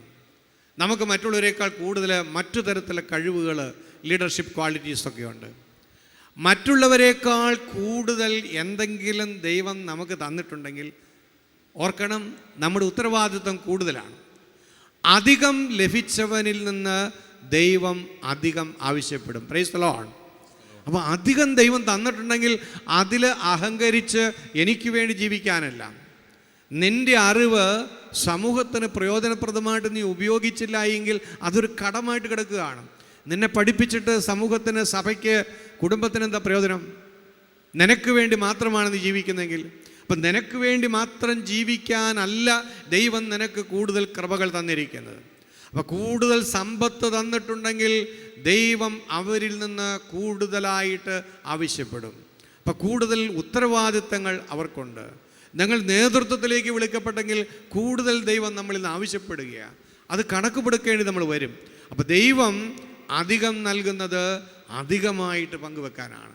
അത് ആത്മീയ തലത്തിലാണെങ്കിലും ഭൗതിക തലത്തിലാണെങ്കിലും അധികം കിട്ടിയവർ തിരിച്ചറിയണം, എനിക്ക് സുഖിക്കാൻ, എനിക്ക് ആസ്വദിക്കാൻ, എനിക്ക് അഹങ്കരിക്കാനുള്ളതല്ല ഈ അധികം. ഇത് ദൈവമാണ് തന്നത്, ദൈവത്തിൻ്റെ കൃപയാണിത്. ഇത് പങ്കുവെക്കാനുള്ളതാണ്. ഇത് മറ്റുള്ളവർക്ക്, സഭയ്ക്ക് നന്മ ചെയ്യാൻ വേണ്ടി ഉപയോഗിക്കണം എന്നുള്ള തിരിച്ചറിവ് നമുക്കുണ്ടാകണം. 1 തിമോത്തി 6:18 ധനവാന്മാർക്ക് പൗലോസ്ലീഹ നൽകുന്ന ഉപദേശമുണ്ട്. ധനവാന്മാരോട് എങ്ങനെയാണ് ഉപദേശിക്കേണ്ടത് എന്ന് തിമോത്തിയോസിനോട് പറഞ്ഞു കൊടുക്കുകയാണ് പൗലോസ്ലീഹ.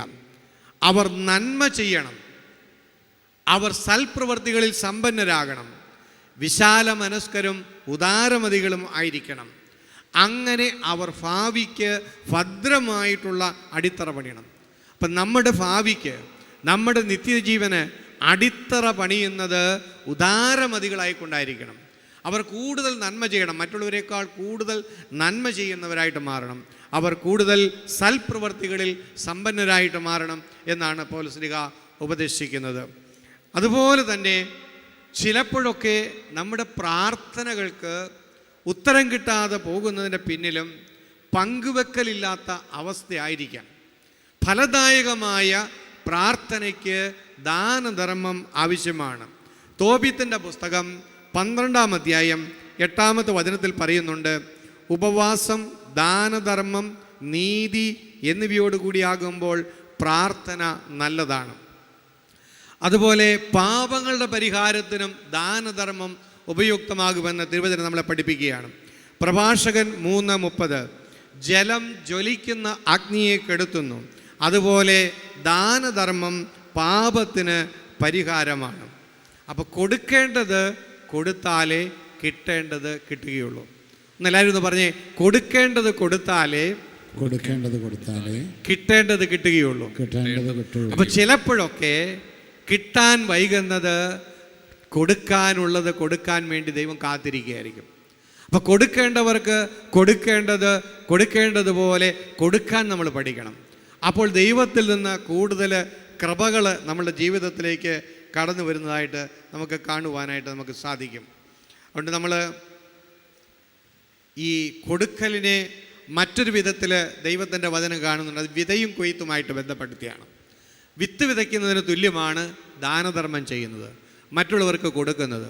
അപ്പോൾ വിത്ത് വിതച്ചാൽ നമുക്കറിയാം വിളവ് ഒത്തിരി കൊടുത്തതിനേക്കാൾ അനേകം ഇരട്ടിയായിരിക്കും. അപ്പോൾ വിത്ത് കൂടുതൽ വിതച്ചാൽ കൂടുതൽ വിളവ് കൊയ്യാം. അത് പ്രതിഫല വാഗ്ദാനം നമ്മളവിടെ കിട്ടുന്നുണ്ട്. കൊരിന്തോസുകാർക്ക് എഴുതിയ ലേഖനത്തിൽ 2-ാമത്തെ അധ്യായത്തിൽ 9 മുതൽ 9-ാമത്തെ അധ്യായത്തിൽ 6-ാമത്തെ വചനം, സത്യം ഇതാണ്, അല്പം വിതയ്ക്കുന്നവൻ അല്പം മാത്രം കൊയ്യുന്നു, ധാരാളം വിതയ്ക്കുന്നവൻ ധാരാളം കൊയ്യും. അപ്പോൾ ധാരാളം വിതയ്ക്കുന്നവൻ ധാരാളം കൊയ്യും. അവൻ്റെ വരും തലമുറകൾ, അവരുടെ കുടുംബം, ഇതൊക്കെ അനുഗ്രഹിക്കപ്പെടും. ചിലപ്പോൾ നമ്മളൊക്കെ അനുഭവിക്കുന്ന ചില അനുഗ്രഹങ്ങളുടെ ഉറവിടം മുൻ തലമുറകളൊക്കെ പങ്കുവെച്ചതിൻ്റെ കൊടുത്തതിൻ്റെയൊക്കെ ദൈവം നൽകിയിട്ടുള്ള പ്രതിഫലമായിരിക്കും. അപ്പോൾ വരും തലമുറകൾക്ക് വേണ്ടി നിക്ഷേപം കരുതി വെക്കുകയായിരിക്കും ചിലപ്പോൾ നമ്മൾ നടത്തുന്ന ദാനധർമ്മങ്ങളും പങ്കുവെക്കലും ഒക്കെ. അപ്പോൾ അവരെ പഠിപ്പിക്കുന്നത് പോലെ അവർക്ക് വേണ്ടി കരുതുന്ന നമ്മുടെ പുണ്യപ്രവർത്തികൾ, വിശുദ്ധ ജീവിതം, ദാനധർമ്മം, ഇതൊക്കെ വരും തലമുറകളുടെ ജീവിതം കൂടുതൽ ദൈവകൃപ നിറഞ്ഞതായി തീരാൻ വേണ്ടി ഇടയാക്കി തീർക്കുമെന്നുള്ളതാണ്. പക്ഷേ ഇവിടെയൊക്കെ ശരിയായ മനോഭാവത്തോടു കൂടി നമ്മൾ കൊടുക്കണം. ഈശോ വളരെ പ്രത്യേകമായിട്ട് പറയുന്നുണ്ട്, മറ്റുള്ളവരിൽ നിന്ന് പ്രശംസ ലഭിക്കാൻ വേണ്ടി കപടനാട്യക്കാർ ചെയ്യുന്നത് പോലെ നിങ്ങൾ ദാനധർമ്മമൊക്കെ ചെയ്യുമ്പോൾ നിങ്ങളുടെ മുമ്പിൽ കാഹളം ഒതുക്കരുത്. പത്രത്തിൽ പേര് വരാനും സോഷ്യൽ മീഡിയയിൽ ശ്രദ്ധിക്കപ്പെടാനും ആളാകാനും ഒക്കെ ആയിട്ടൊക്കെ കൊടുക്കും പലരും. സ്വാർത്ഥ ലക്ഷ്യങ്ങൾക്ക് വേണ്ടി കൊടുക്കുന്ന കൊടുക്കൽ ഈ വിഭാഗത്തിൽ പെടുന്നതല്ല, അത് പുണ്യമായി തീരുകയില്ല. മാത്രമല്ല ഈശോയോട് വ്യക്തമായിട്ട് പറയുകയാണ്, അവർക്ക് പ്രതിഫലം കിട്ടിക്കഴിഞ്ഞു. അവരെന്തിനാ കൊടുക്കുന്നത്? അംഗീകാരം കിട്ടാൻ, പ്രശംസ കിട്ടാൻ. അത് കിട്ടിക്കഴിയുമ്പോൾ അവരുടെ പ്രതിഫലം തീർന്നു. എന്നാൽ നീ ദാനധർമ്മം ചെയ്യുമ്പോൾ നീ ചെയ്യേണ്ടത് എങ്ങനെയാണ്? നീ അത് രഹസ്യമായിട്ട് ചെയ്യണം. ഇടത് കൈ ചെയ്യുന്നത് എന്താണെന്ന് വലത് കൈ അറിയരുത്. അപ്പോൾ എന്താ സംഭവിക്കുന്നത്? രഹസ്യങ്ങൾ അറിയുന്ന പിതാവ് നിനക്ക് പ്രതിഫലം നൽകും. ഇപ്പോൾ ദാനധർമ്മത്തിന് പ്രതിഫലമുണ്ട്, പങ്കുവെക്കലിന് പ്രതിഫലമുണ്ട് എന്ന് ദൈവവചനം ഉറപ്പിച്ചു പറയുകയാണ്. ദൈവമാണ് പ്രതിഫലം നൽകുന്നതെങ്കിൽ ദൈവത്തെ പ്രതി നമ്മൾ കൊടുക്കണം. ഒരു വ്യക്തിയുടെ നന്മയും തിന്മയും നോക്കിയിട്ടല്ല, ആ വ്യക്തി എന്നോട് എന്തു ചെയ്തു നോക്കിയിട്ടല്ല, നിൻ്റെ ദൈവം നിന്നോട് എന്തു ചെയ്തു. നിൻ്റെ ദൈവത്തെ പ്രതി നീ കൊടുക്കാൻ തയ്യാറാകുമ്പോൾ ദൈവം തന്നെ സമയത്തിൻ്റെ തികവിൽ നിനക്ക് പ്രതിഫലം നൽകുകയും നിന്നെ അനുഗ്രഹിക്കുകയും ചെയ്യും. പൗലോസ് വീണ്ടും പറയുന്നുണ്ട്, ഫിലിപ്പിയർ 2:21 പറയുന്നുണ്ട്, മാത്സര്യമോ വ്യർത്ഥാഭിമാനമോ മൂലം നിങ്ങൾ യാതൊന്നും ചെയ്യരുത്. അപ്പോൾ സ്നേഹത്തെ പ്രതിയും ഈശോയെ പ്രതിയും കൊടുക്കുന്നതിനായിട്ട് മാറണം. അപ്പോൾ ദൈവം നമ്മളെ അനുഗ്രഹിക്കും. നമുക്കൊരു നിമിഷം എഴുന്നേറ്റ് നിൽക്കാം. നമ്മുടെ ഹൃദയത്തിൽ ഒരു തീരുമാനമെടുക്കണം. നമ്മൾ കഴിഞ്ഞ കാലങ്ങളിലൊക്കെ കൊടുക്കാറുണ്ടെങ്കിലും കൊടുക്കൽ ഒരു ദൈവഹിതമാണെന്നും ദൈവം ഒരുപാട് വിലമതിക്കുന്നതാണുള്ള ആ തിരിച്ചറിവിലല്ല പലപ്പോഴും ജീവിച്ചത്. മാത്രമല്ല, കൂടുതൽ ദൈവകൃപ കിട്ടാൻ, കൂടുതൽ ഐശ്വര്യത്തിലേക്ക് വളരാൻ പങ്കുവെക്കുന്ന സ്വഭാവം ഒത്തിരി നല്ലതാണെന്നും തിരുവചനം നമ്മളെ പഠിപ്പിച്ചു. അതുകൊണ്ട് ആത്മീയ വളർച്ചയിലും ഭൗതിക വളർച്ചയിലും കുടുംബങ്ങൾ ഐശ്വര്യപ്പെടണമെങ്കിലും കൊടുക്കൽ ഒരു ജീവിതത്തിൻ്റെ ഭാഗമായി മാറണം. യൂറോപ്പിലും അമേരിക്കയിലൊക്കെയുള്ള അവരുടെ സമൂഹങ്ങൾ വളർന്നതിന് പിന്നിൽ രഹസ്യം കൊടുക്കുന്ന ഒരു സ്പിരിറ്റ് അവർക്കുണ്ട്. കൊച്ചുകുട്ടികളായിരിക്കുമ്പോൾ തന്നെ അവർ കൊടുത്തു തുടങ്ങും. ലോകം മുഴുവനുള്ള മിഷൻ പ്രവർത്തനങ്ങൾക്ക് കൊടുക്കുന്നതൊക്കെ അവരാണ്. ധനവാന്മാരായുള്ളവരൊക്കെ അവരുടെ വിൽപത്രത്തിൽ അവർ എഴുതിയിടും, നാടിന് നന്മ ചെയ്യുന്ന കാര്യങ്ങൾക്ക് വേണ്ടി ആ സ്വത്തുകൾ ഉപയോഗിക്കാൻ. മക്കൾക്ക് വേണ്ടി മാത്രമല്ല അവർ ജീവിക്കുന്നത്. ആ കൊടുക്കുന്ന സമൂഹങ്ങളെല്ലാം ഐശ്വര്യപ്പെടുന്നതായിട്ട് ലോകത്തിൻ്റെ ചരിത്രം പഠിക്കുമ്പോൾ കാണാൻ സാധിക്കും. കൊടുക്കുന്നതൊരു ശീലമായിട്ട് മാറണം. കൊടുക്കുന്നവരെ ദൈവം അനുഗ്രഹിക്കും, അവരെ ദൈവം സമൃദ്ധമായിട്ട് വളർത്തും. കാരണം അവരിലൂടെ ലോകം അനുഗ്രഹിക്കപ്പെടും. അതുകൊണ്ട് നമ്മൾ സ്വയം കേന്ദ്രീകൃതമായി ചിന്തിച്ച സാമ്പത്തിക മേഖലകളെക്കുറിച്ചുള്ള തിരിച്ച് അറിവ് വേണം. ദൈവം എനിക്ക് തരുന്നത് പങ്കുവെക്കാനാണ്. ഇവന് കൊടുത്താൽ, ഇവൾക്ക് കൊടുത്താൽ അത് മറ്റുള്ളവർക്ക് ഉപകാരപ്പെടും, സമൂഹത്തിന് ഉപകാരപ്പെടും, സഭയ്ക്ക് ഉപകാരപ്പെടും. അതുകൊണ്ട് ദൈവം അങ്ങനെയുള്ളവർക്ക് കൂടുതൽ നൽകും. കൊടുക്കാനുള്ളൊരു തീരുമാനമെടുക്കണം. സന്തോഷത്തോടെ ദൈവത്തിന് കൊടുക്കണം, ദൈവ ശുശ്രൂഷകൾക്ക് കൊടുക്കണം, ജീവകാരുണ്യ പ്രവർത്തനങ്ങൾ കൊടുക്കണം, സമൂഹത്തിൽ ആവശ്യത്തിലിരിക്കുന്നവർക്ക് പാവങ്ങളെ സഹായിക്കാനായിട്ട് ഉപയോഗിക്കണം. അങ്ങനെയുള്ളൊരു തീരുമാനം നമ്മൾ എടുക്കണം. ഇല്ല എന്നുള്ള ചിന്തകൾ ഉപേക്ഷിക്കുക. നിനക്ക് മനസ്സുണ്ടെങ്കിൽ നിനക്കുണ്ടാകും. നീ ആദ്യം ഇല്ലായ്മയിൽ നിന്ന് കൊടുക്കണം. അപ്പോൾ ദൈവം നിൻ്റെ ഇല്ലായ്മയിലേക്ക് തൻ്റെ സമൃദ്ധി ചൊരിയുന്ന അനുഭവം ഉണ്ടാകും. ആ തീരുമാനമെടുത്ത് കൊടുക്കാൻ പഠിപ്പിക്കാൻ ഈശോയോട് പ്രാർത്ഥിക്കുക. കർത്താവേ, എൻ്റെ ഹൃദയത്തെ സമ്പന്നമാക്കണമേ, എൻ്റെ ആത്മാവിനെ സമ്പന്നമാക്കണമേ. ആവശ്യത്തിലിരിക്കുന്നവർക്ക് സഹായിക്കുന്ന ഒരു മനസ്സ് എനിക്ക് നൽകണമേ. സ്വാർത്ഥതയെ ഉപേക്ഷിക്കാൻ എന്നെ പഠിപ്പിക്കണമേ. സാമ്പത്തിക മേഖലയിൽ എൻ്റെ ബന്ധനത്തിന് കാരണം ഞാൻ കൊടുക്കേണ്ടത് കൊടുക്കാത്തതാണെങ്കിൽ എൻ്റെ തെറ്റ് ഞാൻ തിരുത്തുന്ന കർത്താവേ, നിനക്ക് നൽകാതെ ഞാൻ പിടിച്ചു വെച്ചതുണ്ട്, സഹോദരങ്ങൾക്ക് നൽകാതെ പിടിച്ചു വെച്ചതുണ്ട്, സമൂഹത്തിന് നൽകാതെ പിടിച്ചു വെച്ചതുണ്ട്. കർത്താവേ, അതെല്ലാം ഞാൻ തിരുത്തുന്നു. കൊടുക്കുന്ന ഒരു ജീവിതം ഇന്ന് മുതൽ ആരംഭിക്കുന്നു. എന്നെ അനുഗ്രഹിക്കണമേ കർത്താവേ. സ്തുതിച്ച് നമുക്ക് പ്രാർത്ഥിക്കാം. Hallelujah, hallelujah. യേശുവേ നന്ദി, യേശുവേ സ്തോത്രം, യേശുവേ ആരാധന. ഹല്ലേലൂയ. കൊടുക്കുന്നതിന്റെ അരൂപി കൊണ്ട് നിറയ്ക്കണമേ എന്ന് പ്രാർത്ഥിക്കുന്നു. പരിശുദ്ധാത്മാവേ, ഹൃദയങ്ങളെ രൂപാന്തരപ്പെടുത്തണമേ. സ്നേഹം കൊണ്ട് നിറയ്ക്കണമേ. പങ്കുവെക്കാൻ പഠിപ്പിക്കണമേ. യേശുവേ നന്ദി, യേശുവേ നന്ദി, യേശുവേ സ്തോത്രം, യേശുവേ ആരാധന, യേശുവേ സ്തോത്രം.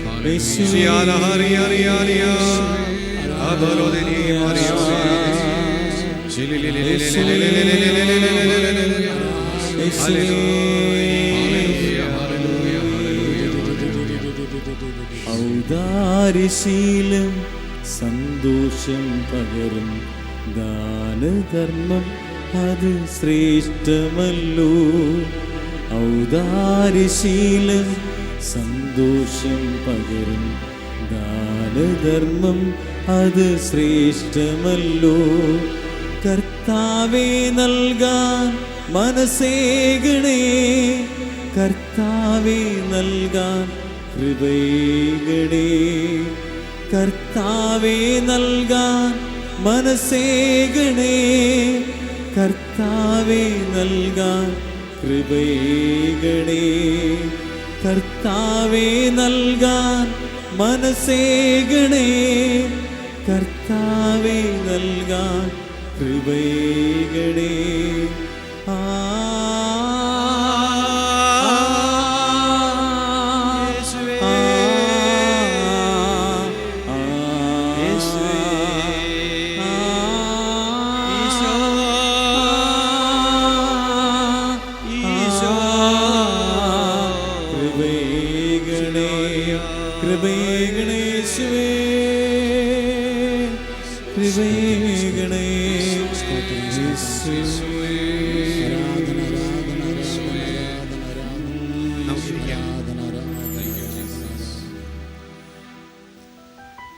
ഈ കൊടുക്കൽ പണവുമായി ബന്ധപ്പെട്ട് മാത്രമല്ല നമ്മൾ ചിന്തിക്കേണ്ടത്. ഒരു മനുഷ്യന് കൊടുക്കാൻ പറ്റിയ ഏറ്റവും വലിയ സമ്മാനം എന്താണെന്ന് അറിയാമോ?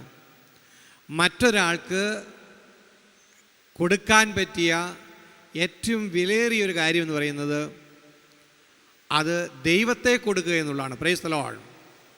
മറ്റെന്തിനേക്കാളും ഏറെ മറ്റു മനുഷ്യർക്ക് നമ്മൾ കൊടുക്കേണ്ടത് ദൈവത്തെയാണ്. കരങ്ങൾ ഉയർത്തി ഹല്ലേലൂയ. അത് മറക്കരുത്. പണത്തേക്കാൾ ഉപരി ദൈവത്തെയാണ് ഈ ലോകത്തിൽ മറ്റുള്ളവർക്ക് നമ്മൾ കൊടുക്കേണ്ടത്. നമുക്കറിയാം, ക്രിസ്മസ് നാളുകളൊക്കെ സമ്മാനങ്ങൾ കൈമാറുന്ന ഒരു സീസണാണ്. പ്രത്യേകിച്ചും യൂറോപ്പിലും അമേരിക്കയിലൊക്കെ നവംബർ അവസാനമാകുമ്പോഴത്തേക്ക് തുടങ്ങും സുഹൃത്തുക്കൾക്കും കുടുംബാംഗങ്ങൾക്കും എല്ലാം സമ്മാനങ്ങൾ കൊടുക്കാനുള്ള ആ സെലക്ഷൻ്റെ ഉള്ള ബെത്രപ്പാട്. എന്തുകൊണ്ടാണ് ഈ ക്രിസ്മസ് നാളുകളിൽ സമ്മാനം കൊടുക്കൽ, ആശംസ കൊടുക്കലൊക്കെ ഒരു ക്രിസ്മസ് ആഘോഷത്തിൻ്റെ ഭാഗമായിട്ട് മാറിയത്? ചിന്തിച്ചിട്ടുണ്ടോ? എന്തുകൊണ്ടാണ് ക്രിസ്മസ് നാളുകളിൽ ആളുകൾ ഇങ്ങനെ സമ്മാനം കൊടുക്കുന്നത്? അതിൻ്റെ കാരണം ഇതാണ്. ദൈവം മനുഷ്യവർഗത്തിന് ഒരു വലിയ സമ്മാനം നൽകി. ആ സമ്മാനം എന്താണ്? തൻ്റെ ഏകജാതൻ. യോഹന്നാൻ്റെ സുവിശേഷം 3-ാം അധ്യായം 16-ാമത്തെ വചനത്തിൽ നമ്മൾ വായിക്കുന്നുണ്ട്, അവനിൽ വിശ്വസിക്കുന്ന ഒരുവനും നശിച്ചു പോകാതെ നിത്യജീവൻ പ്രാപിക്കുന്നതിന് വേണ്ടി തൻ്റെ ഏകജാതനെ നൽകുവാൻ തക്ക വിധം ദൈവം ലോകത്തെ അത്രമാത്രം സ്നേഹിച്ചു. അപ്പം ദൈവം തൻ്റെ ഏകജാതനെ ലോകത്തിന് നൽകി. ആ സമ്മാനത്തെ അനുസ്മരിച്ചുകൊണ്ടാണ് നമ്മളും മറ്റുള്ളവർക്ക് സമ്മാനങ്ങൾ, ദൈവത്തിൻ്റെ സ്നേഹം, ദൈവത്തിൻ്റെ കരുതൽ, അതെല്ലാം നമ്മളിലൂടെ പങ്കുവെക്കാനാണ്. ദൈവത്തിന് നമ്മളോടുള്ള സ്നേഹം പങ്കുവെച്ചത് ഏകജാതനെ ബലിയർപ്പിച്ചുകൊണ്ടാണ്. അതുപോലെ ആ സ്നേഹത്തിൻ്റെ ഒരു പതിപ്പായി മാറി നമ്മൾ സമ്മാനങ്ങൾ കൈമാറുന്നു.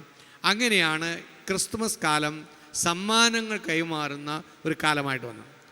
പ്രിയപ്പെട്ടവരെ, അതുകൊണ്ട് മറ്റൊരു വ്യക്തിക്ക് കൊടുക്കാൻ പറ്റിയ ഏറ്റവും വലിയ സമ്മാനം എന്ന് പറയുന്നത് ഈശോയെ തന്നെയാണ്. കാരണം ലോകത്തിലും മനുഷ്യർക്ക് സന്തോഷമില്ല, സമാധാനമില്ല, സ്വസ്ഥതയില്ല, അക്രമവും അനീതിയും എല്ലാം പെരുകിക്കൊണ്ടിരിക്കുകയാണ്. നമുക്കറിയാം, കഴിഞ്ഞ തലമുറയേക്കാൾ സാമ്പത്തികമായിട്ട് നമ്മൾ ഒരുപാട് പുരോഗതി നേടി. കഴിഞ്ഞ തലമുറയേക്കാൾ ഒരുപാട് ജീവിത സൗകര്യങ്ങളുണ്ട്.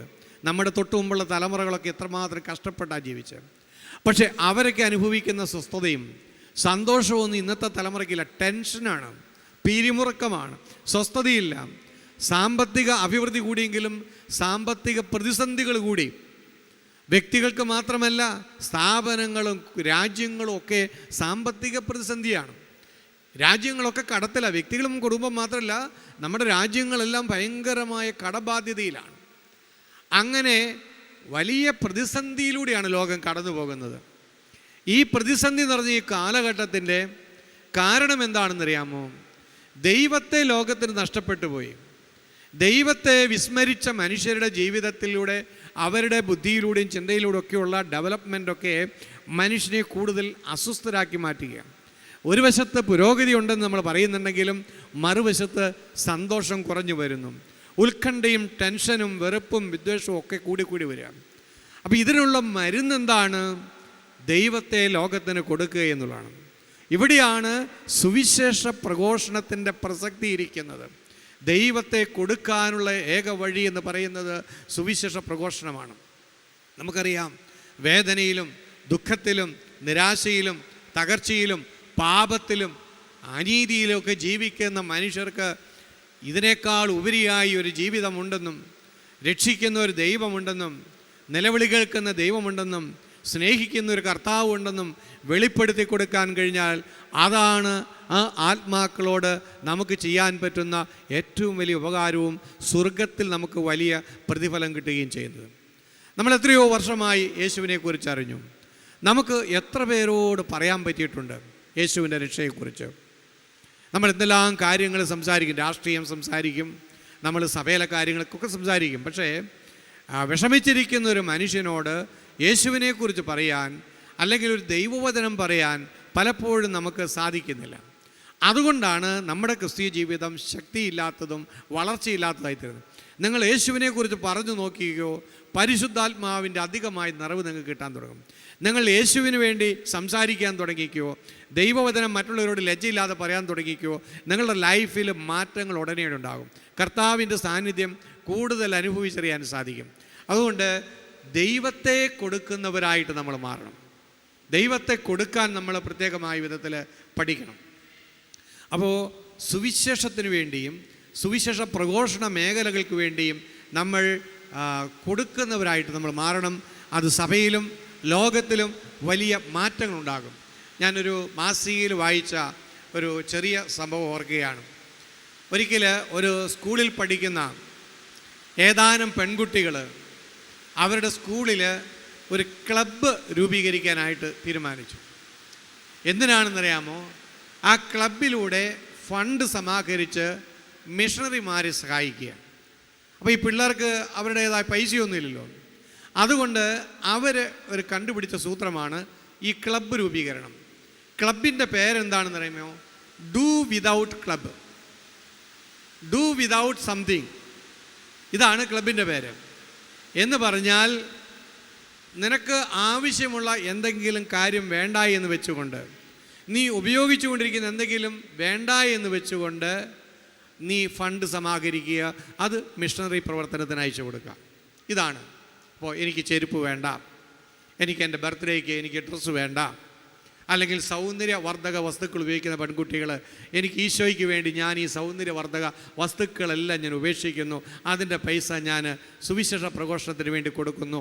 അപ്പോൾ ഇങ്ങനെ ഡു വിതൗട്ട് സംതിങ്, നമുക്ക് ആവശ്യമെന്ന് തോന്നിയ ഉപയോഗിച്ചു കൊണ്ടിരിക്കുന്ന എന്തെങ്കിലും കാര്യങ്ങളൊക്കെ വേണ്ട എന്ന് വെച്ചുകൊണ്ട് ആ പണം സമാഹരിച്ച് ഈ പെൺകുട്ടികൾ മിഷണറിമാരെ സഹായിക്കാൻ തീരുമാനിച്ചു. പക്ഷേ ആ ക്ലാസ്സിൽ മാഗി എന്ന പേരുള്ള ഒരു പെൺകുട്ടി ഉണ്ടായിരുന്നു. അവൾക്ക് ഇത് വിഷമമായി. അവൾക്ക് വലിയൊരാഗ്രഹമുണ്ട് ഈ ക്ലബിൽ ചേർന്ന് എല്ലാ കുട്ടികളെയും പോലെ മിഷൻ പ്രവർത്തനത്തിനുള്ള ഫണ്ട് സമാഹരിക്കണം. പക്ഷെ അവൾ അതീവ ദരിദ്രയായ ഒരു കുടുംബത്തിലാണ് ജീവിക്കുന്നത്. അവൾക്ക് ഉപേക്ഷിക്കാനായിട്ട് ഒന്നുമില്ല, കാരണം അത്യാവശ്യ കാര്യങ്ങളേ ഉള്ളൂ. തേഞ്ഞു തീരാറായ ഒരു ഷൂ ആണ് അവൾക്കുള്ളത്. തുന്നിക്കൂട്ടിയ പഴയ ഉടുപ്പുകളാണുള്ളത്. സൗന്ദര്യവർദ്ധക വസ്തുക്കളൊന്നും അവൾ ഉപയോഗിക്കാറില്ല. അപ്പോൾ അങ്ങനെ ഉപേക്ഷിക്കാനായിട്ട് ഒന്നുമില്ല. വേണ്ട എന്ന് വെച്ചിട്ട് ദൈവത്തിന് കൊടുക്കാനായിട്ട് ഇവൾക്കൊന്നുമില്ല. അവൾക്ക് സങ്കടമായി. അവൾ ഒരു ദിവസം വൈകുന്നേരം വീട്ടിൽ കട്ടിലിൻ്റെ ചുവട്ടിൽ മുട്ടുകുത്തി നിന്നുകൊണ്ട് പ്രാർത്ഥിച്ചു, ഈശോയെ, എനിക്കും മറ്റു കുട്ടികളെ പോലെ എന്തെങ്കിലും സാധനമോ സന്തോഷമോ സുഖമോ ഒക്കെ വേണ്ട എന്ന് വെച്ചുകൊണ്ട് ആ പണം മിഷണറിമാരെ സഹായിക്കാൻ കൊടുക്കണമെന്നുണ്ട്. പക്ഷെ ഞാൻ ആലോചിച്ചു നോക്കിയിട്ട് എനിക്ക് ഉപേക്ഷിക്കാനായിട്ട് ഒന്നുമില്ല. ഞാൻ എന്താണ് ഉപേക്ഷിക്കേണ്ടതെന്ന് നീ എനിക്ക് പറഞ്ഞു തരണമേ എന്ന് അവൾ പ്രാർത്ഥിച്ചു. അങ്ങനെ പ്രാർത്ഥിച്ചുകൊണ്ടിരിക്കുമ്പോൾ അവളുടെ ബ്രൈറ്റ് എന്ന് പറയുന്ന ഒരു പട്ടിക്കുട്ടിയുണ്ട് അവൾക്ക്.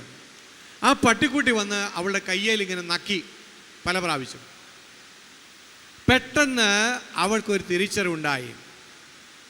ഈ ബ്രൈറ്റ് അവളുടെ ഓമന പട്ടിയാണ്. അവൾ പ്രാണനെ പോലെ സ്നേഹിക്കുന്നുണ്ട്. നല്ല ഇൻ്റലിജൻ്റായ സ്മാർട്ടായിട്ടുള്ള പട്ടിക്കുട്ടിയാണ്. ഒരു മാസം മുമ്പ് അവരുടെ ഫാമിലി ഡോക്ടർ ഇവളുടെ കൂട്ടത്തിൽ കയ്യിൽ ഈ പട്ടിക്കുട്ടി കണ്ടപ്പോൾ ഈ പട്ടിക്കുട്ടിയെ നൽകുന്നുണ്ടോ എന്ന് ചോദിച്ചത് അവൾ ഓർമ്മ വന്നു. അപ്പോൾ അവൾക്ക് പെട്ടെന്നൊരു ഐഡിയ കിട്ടി. തൻ്റെ പട്ടിക്കുട്ടിയെ വിറ്റിട്ട് ആ പണം ഈശോയ്ക്ക് കൊടുക്കാം. പക്ഷെ അവൾക്ക് വിഷമം. അവൾ അത്രയേറെ സ്നേഹിക്കുന്ന ബ്രൈറ്റിനെ കൊടുക്കാൻ വിഷമം. പക്ഷെ കൊടുക്കാനൊന്നുമില്ല. അങ്ങനെ അവൾ ചിന്തിച്ചു കൊണ്ടിരുന്നപ്പോഴാണ് ഈ യോഹന്നാൻ്റെ സുവിശേഷം 3-ാം അധ്യായം 16-ാമത്തെ വചനം ആ കുട്ടിയുടെ മനസ്സിലേക്ക് വന്നത്.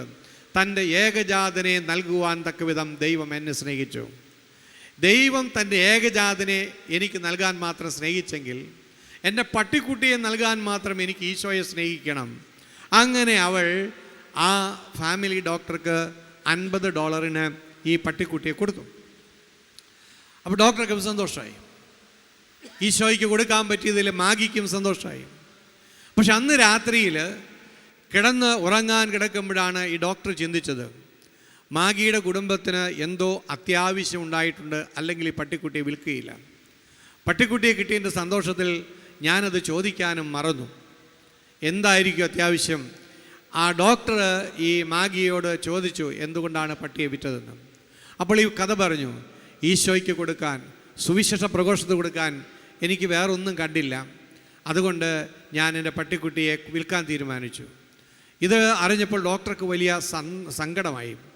അദ്ദേഹം ചിന്തിച്ചു, ഒരു കൊച്ചു പെൺകുട്ടി, അവൾ ദൈവത്തിന് വേണ്ടി, സുവിശേഷത്തിന് വേണ്ടി അവളിൽ പ്രാണന് തുല്യം സ്നേഹിച്ച പട്ടിക്കുട്ടിയെ ഉപേക്ഷിക്കാൻ തയ്യാറായി. ഞാൻ എൻ്റെ ദൈവത്തിന് വേണ്ടി ഇത്രയും കാലത്തിനിടയിൽ എന്താ ചെയ്തിട്ടുള്ളത്? എന്താ നഷ്ടപ്പെടുത്തിയിട്ടുള്ളത്? ഒന്നും നഷ്ടപ്പെടുത്തിയിട്ടില്ല. ആ മനുഷ്യൻ രാത്രിയിൽ തിരിച്ചറിവുണ്ടായി. അദ്ദേഹവും അദ്ദേഹത്തിൻ്റെ ഈ ഡു വിതൗട്ട് ക്ലബിൽ ചേർന്ന് തൻ്റെ ആവശ്യമില്ലാത്ത ഒരുപാട് കാര്യങ്ങൾ വേണ്ട എന്ന് വെച്ച് ആ പണം മിഷൻ പ്രവർത്തനത്തിന് കൊടുക്കുവാനായിട്ട് തുടങ്ങി. മാത്രമല്ല, പിറ്റേ ദിവസം രാവിലെ ഈ പെൺകുട്ടിയുടെ മാഗിയുടെ വാതിലിൽ പട്ടി കിടന്ന് മുട്ടുകയും ഒച്ചയുണ്ടാക്കുകയും ചെയ്യുന്ന കേട്ട് അവൾ വന്ന് തുറന്നു നോക്കിയപ്പോൾ ഈ പട്ടിക്കുട്ടി, താൻ വിറ്റ പട്ടിക്കുട്ടി ഇതാ രാവിലെ തൻ്റെ ഡോറിൻ്റെ മുമ്പിൽ വന്ന് നിൽക്കുന്നു. മാത്രമല്ല, ആ പട്ടിയുടെ ബെൽറ്റിൽ ഒരു കുറിപ്പുമുണ്ട്. മാഗിയുടെ ദൈവത്തിന് വേണ്ടിയുള്ള ത്യാഗം എൻ്റെ ഹൃദയത്തെ ചലിപ്പിച്ചിരിക്കുന്നു. അവിടെ ഞാനും തീരുമാനിച്ചിരിക്കുന്നു എനിക്കിഷ്ടമുള്ള ചിലതൊക്കെ ഉപേക്ഷിക്കാൻ. അങ്ങനെ പട്ടിക്കുട്ടിയെ തിരിച്ച് മാഗിക്ക് കിട്ടുകയാണ്. പ്രിയപ്പെട്ടവർ, ഈ കഥ ഒരുപാട് നമ്മൾ ചിന്തിപ്പിക്കുന്നുണ്ട്. നമ്മുടെ ദൈവം നമുക്ക് വേണ്ടി ഒരുപാട് തന്നിട്ടുണ്ട്. നമുക്ക് ആരോഗ്യം തന്നു, ആയുസ് തന്നു, നമുക്ക് എന്തെല്ലാം തന്നു. കഴിഞ്ഞ കാലങ്ങളിൽ ദൈവം തരാത്തതായിട്ടൊന്നുമില്ല. എൻ്റെ ദൈവത്തിന് വേണ്ടി ഞാൻ എന്തു കൊടുത്തിട്ടുണ്ട്? കഴിഞ്ഞ കാലങ്ങളിൽ എന്തുമാത്രം നഷ്ടപ്പെടാൻ തയ്യാറായിട്ടുണ്ട്, എന്തുമാത്രം ത്യാഗം എൻ്റെ ഈശോയ്ക്ക് വേണ്ടി അല്ലെങ്കിൽ ഈശോയെ മറ്റുള്ളവർക്ക് കൊടുക്കാൻ വേണ്ടി കൊടുത്തിട്ടുണ്ട്. നമ്മൾ ആ തിരിച്ചറിവിലേക്ക് വരണം. കർത്താവ് ഈ രാത്രിയിൽ നമ്മോട് ചോദിക്കുകയാണ്, ഞാൻ നിനക്ക് വേണ്ടി കഴിഞ്ഞ കാലങ്ങളിൽ എന്തെല്ലാം തന്നു? നീ എനിക്ക് വേണ്ടി എന്താണ് ചെയ്തത്? അല്ലെങ്കിൽ എൻ്റെ രക്ഷ മറ്റുള്ളവർക്ക് കൊടുക്കാൻ വേണ്ടി നീ എന്തെങ്കിലും ചെയ്തിട്ടുണ്ടോ എന്ന് കർത്താവ് ഈ രാത്രിയിൽ ചോദിക്കുകയാണ്. പ്രിയപ്പെട്ടവരെ, നമുക്ക് എഴുന്നേറ്റ് നിൽക്കാം. ഈ രാത്രിയിൽ ഈ ഡു വിതൗട്ട് ക്ലബിൽ ചേരാൻ കർത്താവ് വിളിക്കുകയാണ്. അതായത് നമുക്ക് ആവശ്യമില്ലാത്ത പലതും നമുക്ക് ഉപേക്ഷിക്കാൻ സാധിക്കും. അത്യാവശ്യമല്ലാത്ത പലതിനെ ഉപേക്ഷിക്കാൻ പറ്റും. അതൊക്കെ ജീവകാരുണ്യ പ്രവർത്തനങ്ങൾക്കോ മറ്റുള്ളവരെ സഹായിക്കാനോ ഒക്കെ ആയിട്ട് നമുക്ക് ഉപയോഗിക്കാൻ പറ്റും. അങ്ങനെ ഒരു ശൈലി ഉണ്ടാകണം. ത്യാഗത്തോടുകൂടി കൊടുക്കുമ്പോൾ അതിനൊത്തിരി പുണ്യമുണ്ട്. അത് ദൈവം വലിയ പരിഗണന നൽകും. അത് നമ്മുടെ വീട്ടിലേക്ക് കൃപയായിട്ട് വർഷിക്കപ്പെടും. മക്കൾക്ക് വേണ്ടി കൊടുക്കണം, ജീവിത പങ്കാളിക്ക് വേണ്ടി കൊടുത്ത് പ്രാർത്ഥിക്കുക, വരും തലമുറകൾക്ക് വേണ്ടി കൊടുത്ത് പ്രാർത്ഥിക്കുക. കൊടുക്കുന്ന മനുഷ്യരായിട്ട് മാറാൻ വേണ്ടി ഈ രാത്രിയിൽ കർത്താവ് ആഗ്രഹിക്കുകയാണ്. ദൈവകരങ്ങളിൽ ആ തീരുമാനമെടുക്കുക.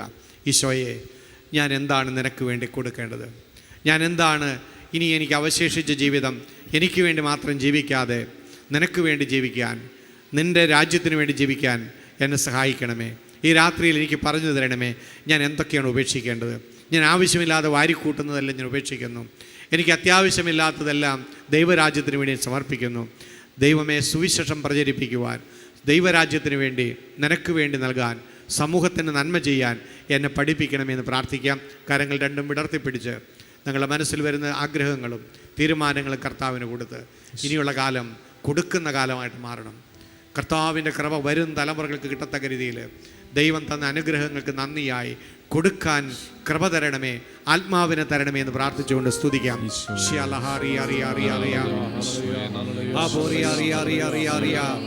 കൊടുക്കാനുള്ള കൃപ നൽകണമേ കർത്താവേ. ഞങ്ങളെടുക്കുന്ന തീരുമാനങ്ങൾ അവിടുന്ന് ഏറ്റെടുക്കണമേ, അനുഗ്രഹിക്കണമേ എന്ന് പ്രാർത്ഥിക്കുന്നു. കർത്താവേ, നിനക്ക് വേണ്ടി ത്യജിക്കാൻ, നിനക്ക് വേണ്ടി കഷ്ടപ്പെടാൻ, നിനക്ക് വേണ്ടി നഷ്ടപ്പെടാൻ ശക്തി തരണമേ, സ്നേഹം തരണമേ, കൃപ തരണമേ. ഞങ്ങളുടെ ഹൃദയങ്ങളെ സമ്പന്നമാക്കണമേ. സ്വയം കേന്ദ്രീകൃതമായ അവസ്ഥകൾ എടുത്തു നീക്കണമേ. ഞങ്ങളുടെ ജീവിതത്തെ അനുഗ്രഹിക്കണമേ. എന്നെ ഒരു അനുഗ്രഹമാക്കി മാറ്റണമേ. കൊടുക്കുന്ന മനുഷ്യനാക്കി മാറ്റണമേ. യേശുവേ നന്ദി, യേശുവേ ആരാധന, യേശുവേ സ്തോത്രം, യേശുവേ നന്ദി, യേശുവേ നന്ദി, യേശുവേ നന്ദി. കർത്താവേ, നൽകാൻ മനസ്സേകണേ. കർത്താവേ, നൽകാൻ കൃപയേകണേ. കർത്താവേ, നൽകാൻ മനസ്സേകണേ. കർത്താവേ, നൽകാൻ കൃപയേകണേ. കണ്ണുകളടച്ച് നമ്മുടെ ജീവിതത്തെ മുഴുവനും കർത്താവിൻ്റെ കരങ്ങളിലേക്ക് നമുക്ക് കൊടുക്കാം. പ്രത്യേകിച്ച് ഇന്നത്തെ ഈ നൈറ്റ് വിജിൽ പ്രാർത്ഥനയിലൂടെ ദൈവത്തിൽ നിന്ന് നിങ്ങൾ ആഗ്രഹിക്കുന്ന ആ അനുഗ്രഹം എന്താണെന്ന് ചോദിക്കുക. എന്ത് നിയോഗത്തോടു കൂടിയാണോ ഇന്ന് ഈ ഹാളിലേക്ക് കടന്നു വന്നിരിക്കുന്നത്, അത് കർത്താവിനോട് പറയുക. കർത്താവേ, നിൻ്റെ തിരുമുമ്പിൽ എൻ്റെ ആവശ്യങ്ങളെ ഞാൻ സമർപ്പിക്കുന്നു, എൻ്റെ വേദനയെ ഞാൻ സമർപ്പിക്കുന്നു. ഈ സമയത്ത് ടെലിവിഷൻ്റെ മുമ്പിലിരുന്ന് സോഷ്യൽ മീഡിയ പ്ലാറ്റ്ഫോമിലൂടെ പ്രാർത്ഥിച്ചു കൊണ്ടിരിക്കുന്ന എല്ലാവരോടുമായിട്ട് അപേക്ഷിക്കുന്നു. നിങ്ങളുടെ ഹൃദയത്തിലുള്ള ആഗ്രഹങ്ങൾ, നിങ്ങളുടെ വേദനകൾ, നിങ്ങളുടെ പ്രശ്നങ്ങൾ കർത്താവിൻ്റെ തിരുമുമ്പിൽ സമർപ്പിക്കുക. ഈ നിമിഷങ്ങളിൽ ഈ ഹാളിൽ ദൈവത്തിൻ്റെ ആത്മാവിൻ്റെ ശക്തി വ്യാപിക്കുമ്പോൾ നിങ്ങൾ എവിടെയായിരിക്കുന്നു അവിടേക്ക് കർത്താവിൻ്റെ ആത്മാവ് കടന്നു വരും. നിങ്ങളുടെ വേദനകൾ എടുത്തു നീക്കും. നിങ്ങളുടെ പ്രശ്നങ്ങളിൽ ദൈവം ഇടപെടും. ദൈവത്തിൻ്റെ അത്ഭുതകരമായ ഇടപെടലിന് വേണ്ടി നിങ്ങളെയും സമർപ്പിച്ചുകൊണ്ട് ഞങ്ങൾ ഒരുമിച്ച് പ്രാർത്ഥിക്കുന്നു. എല്ലാ ഭാരങ്ങളും ദൈവ രാത്രിയിൽ ഏറ്റെടുക്കട്ടെ. നിങ്ങളുടെ പ്രാർത്ഥനാ നിയോഗങ്ങൾക്ക് സ്വർഗം ഇന്ന് ഉത്തരം നൽകട്ടെ. സ്വർഗത്തിൻ്റെ ഇടപെടൽ ജീവിതത്തിലുണ്ടാകട്ടെ. രണ്ട് കരങ്ങൾ സ്വർഗത്തിലേക്ക് ഉയർത്തുക. കർത്താവേ, നിന്റെ തിരുമുമ്പിലേക്ക് എൻ്റെ ജീവിത പ്രശ്നങ്ങളെ ഉയർത്തിക്കൊണ്ട് പ്രാർത്ഥിക്കുന്നു. എൻ്റെ ഭാരങ്ങളെ സമർപ്പിച്ചുകൊണ്ട് പ്രാർത്ഥിക്കുന്നു. എൻ്റെ കണ്ണുനീരിൻ്റെ കാരണങ്ങളെ നൽകിക്കൊണ്ട് പ്രാർത്ഥിക്കുന്നു. എനിക്ക് വേണ്ടി ഉത്തരം നൽകണമേ. സ്വർഗത്തിൻ്റെ കവാടങ്ങൾ നീ എനിക്ക് വേണ്ടി തുറക്കണമേ. എന്നോട് ഇന്ന് കരുണയായിരിക്കും കരുണയായിരിക്കണമേ. എനിക്ക് വേണ്ടി ഒരു അത്ഭുതം ചെയ്യണമേ. എന്നെ അനുഗ്രഹിക്കണമേ. എന്നെ വീണ്ടെടുക്കണമേ. എന്റെ പ്രശ്നങ്ങളെ പരിഹരിക്കണമേ. അങ്ങല്ലാതെ എനിക്ക് മറ്റൊരു ദൈവമില്ല. അങ്ങേ ഞാൻ ശരണപ്പെടുന്നു കർത്താവേ. Hallelujah hallelujah hallelujah hallelujah hallelujah hallelujah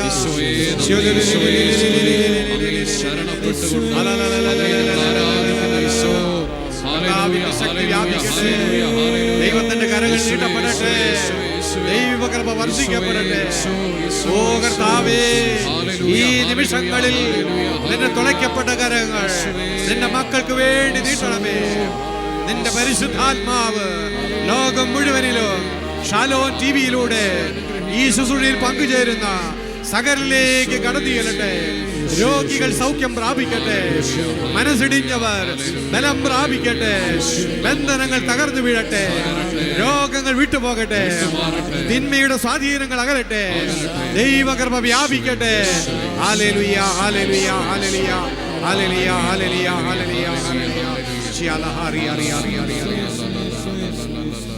നിയമാവർത്തന പുസ്തകം 33-ാം അധ്യായത്തില് 25 മുതൽ വചനങ്ങളിൽ ഇങ്ങനെ പറയുന്നുണ്ട്: യെശുറൂൻ, നിന്റെ ദൈവത്തെ പോലെ മറ്റാരുമില്ല. നിന്നെ സഹായിക്കുവാൻ അവിടുന്ന് വിഹായസിലൂടെ മഹത്വപൂർണനായി മേഘത്തിന്മേൽ സഞ്ചരിക്കുന്നു.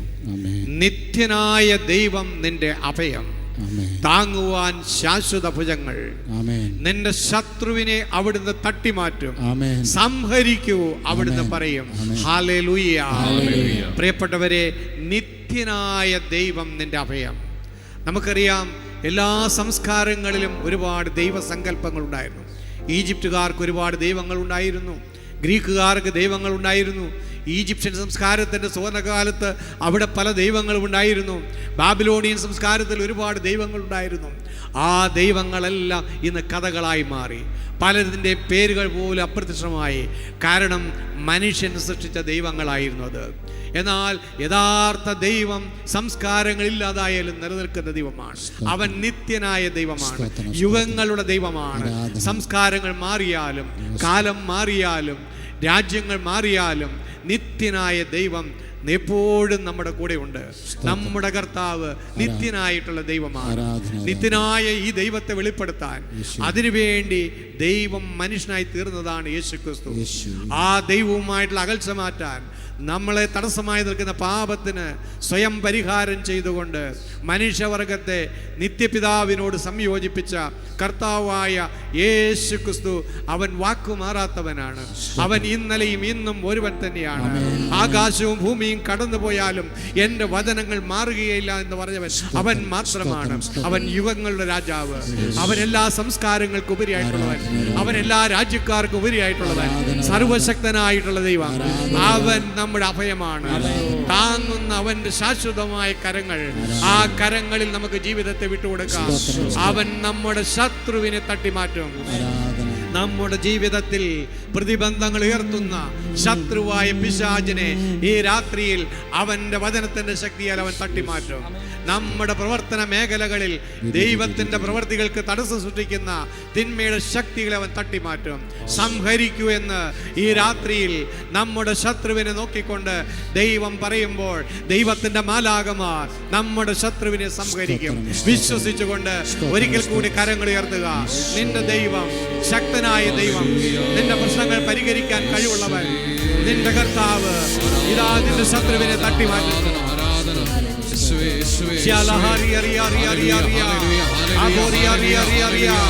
ദൈവശക്തി വ്യാപിക്കട്ടെ, ദൈവകൃപ വ്യാപിക്കട്ടെ. കർത്താവായ യേശുവേ, നിന്റെ നാമത്തിന്റെ ശക്തിയാൽ നിന്റെ മക്കളുടെ ജീവിതത്തിലെ പ്രതിബന്ധങ്ങളെ തകർത്ത് കളയണമേ. ഞങ്ങളുടെ പുരോഗതിക്ക് തടസ്സമായി നിൽക്കുന്ന പിശാചിന്റെ പ്രവർത്തനങ്ങൾ നിർവീര്യമാകട്ടെ. സംഹരിക്കണമേ. തടസ്സങ്ങൾ വിട്ടുപോകട്ടെ.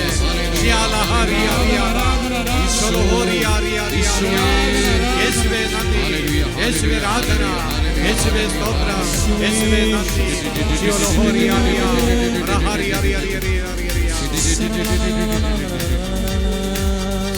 യേശുവിന്റെ ദൈവത്തെ പോ വേറൊരു ദൈവമില്ല.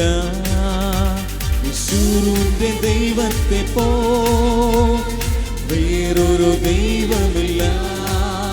എന്നെ സഹായിപ്പാൻ തന്റെ മഹിമയുടെ മേഘാരൂഢനായി വരും.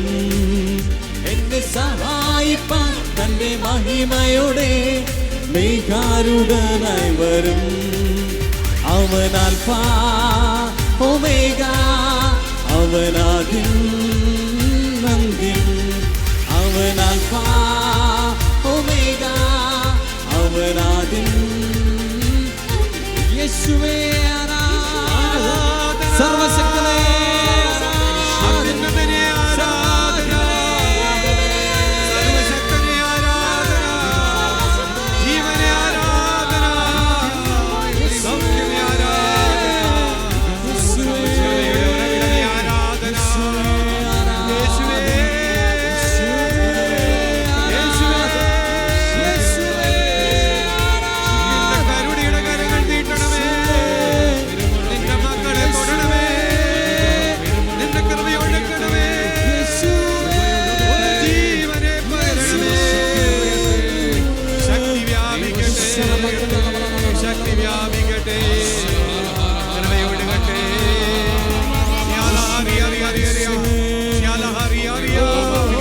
ദൈവശക്തി വ്യാപിക്കട്ടെ, പൈശാചിക പീഡകളെ വിട്ട്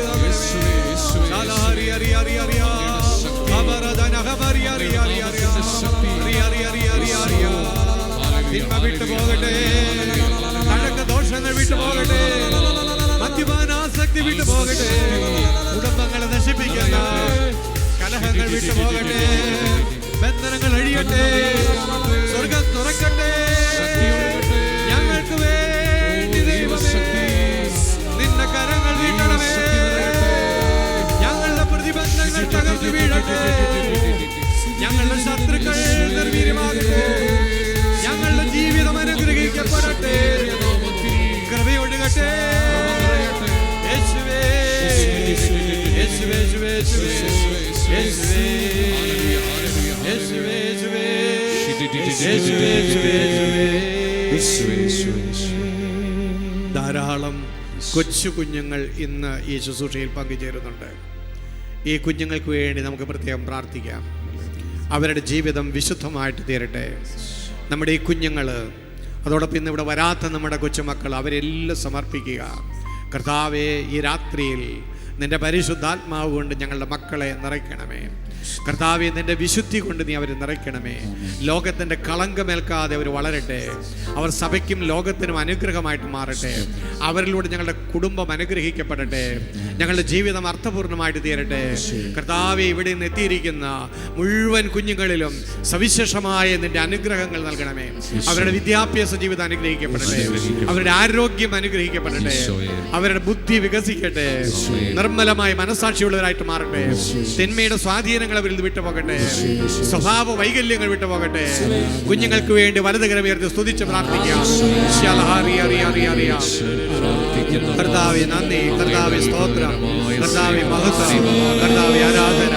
യേശുവേ നന്ദി, യേശുവേ സ്തോത്രം, യേശുവേ മഹത്വം, യേശുവേ നന്ദി, യേശുവേ സ്തോത്രം, യേശുവേ നന്ദി.